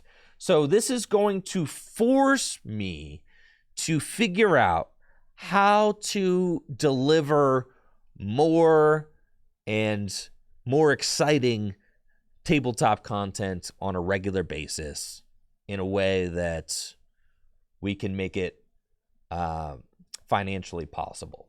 That's where we're at, right? And I broke it down for you. Even if I hire 2 people a week, and if I hire a video editor to edit 2 videos a week, that would cost me somewhere in the ballpark of $2,000 a month. If I hire somebody to play with me 2 days a week, hire 2 videos to get edited a week, that costs about $24,000 a year. So like that's a big adjustment if I try to go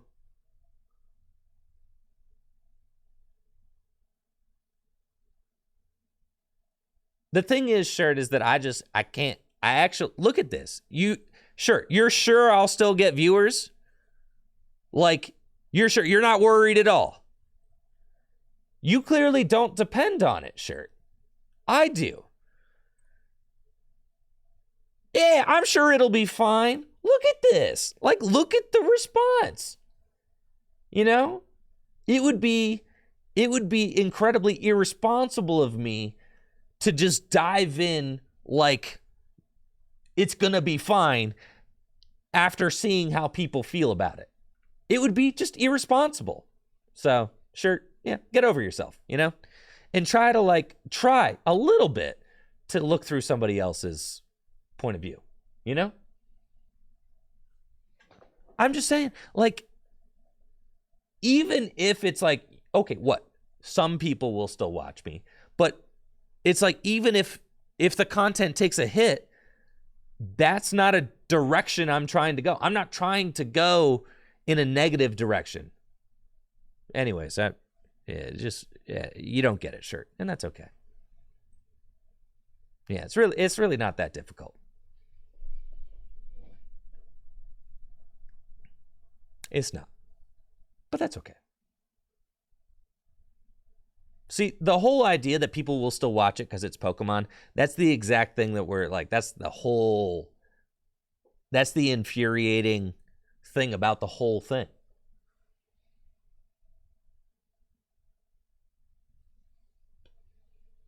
Stay Super, that's the thing though, Stay Super, is that the part of the viewership with the live content early on was driven by the fact that it was brand new, right?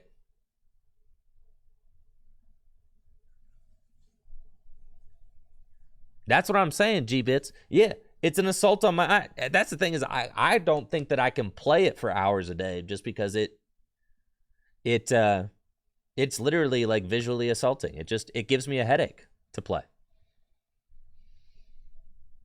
So, I appreciate that, Tyler.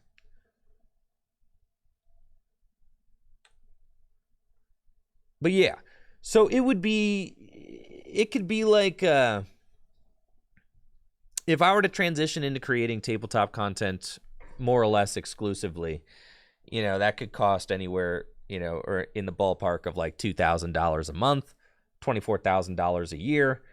And that's just a big adjustment, like if that's the way we're going to go. So it's a big adjustment. It's something that I could probably plan for and I can actually make happen logistically, but I might have to move some pieces around.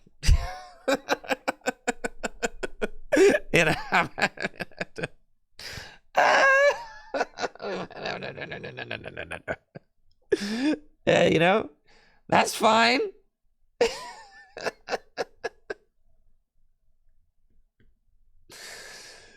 Just might have to finesse some things. And then also, just from the thing that I also don't think that you're getting is that what makes my content good is that I'm incredibly passionate about it and I care very much about its quality. So being someone who is a visual artist myself, I very much care about the presentation of something. And when you're talking about a YouTube channel, when you're talking about streams, aesthetics, ambiance, presentation, animations, all of that goes into the product that I am producing. And the Pokemon Trading Card Game Live doesn't live up to the quality of content that I have produced over the course of the last 5 years. It would be a disservice to the community and the viewers that I have built up over this time. Thank you, Rev Rob, for the Prime sub. And my passion is what drives the content. It's what's allowed me to be successful. And frankly, a lot of people just don't really understand about that kind of passion that it takes to get a YouTube or a stream channel to be this successful. You might not get it, and that's okay. I understand. But it takes an incredible amount of drive and passion to create something this successful. And that kind of drive and dedication and passion comes at a cost. And the cost is that you're not just going to take the easy way out all the time.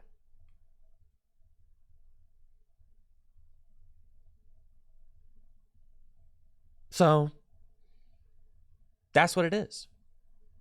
I'm not going to allow my content to be consumed by these feelings. Why would I? Why would I allow my content to be consumed by this reception? I won't, because I care too much. I care way too much. So I won't let that happen. So, we're going to figure out how to do it. It just might be hard. And that's okay. Anyways, I've got an appointment I got to get to. So, thank you guys all so much for the stream today. I love you guys all very much. And we're going to figure out how to do it. It might not be easy. And it might not be fun all the time, but we'll make it work. I am incredibly proud of the tabletop content that I produce here on the channel, and we can lean into that. And I very much plan to. All right. Whew! Sheesh.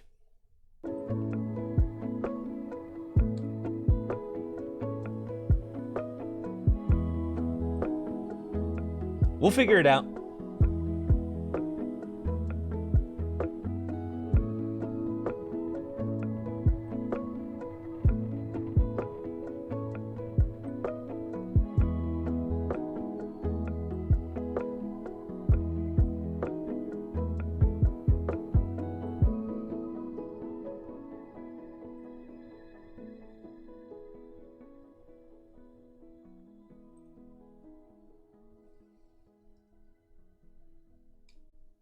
See ya.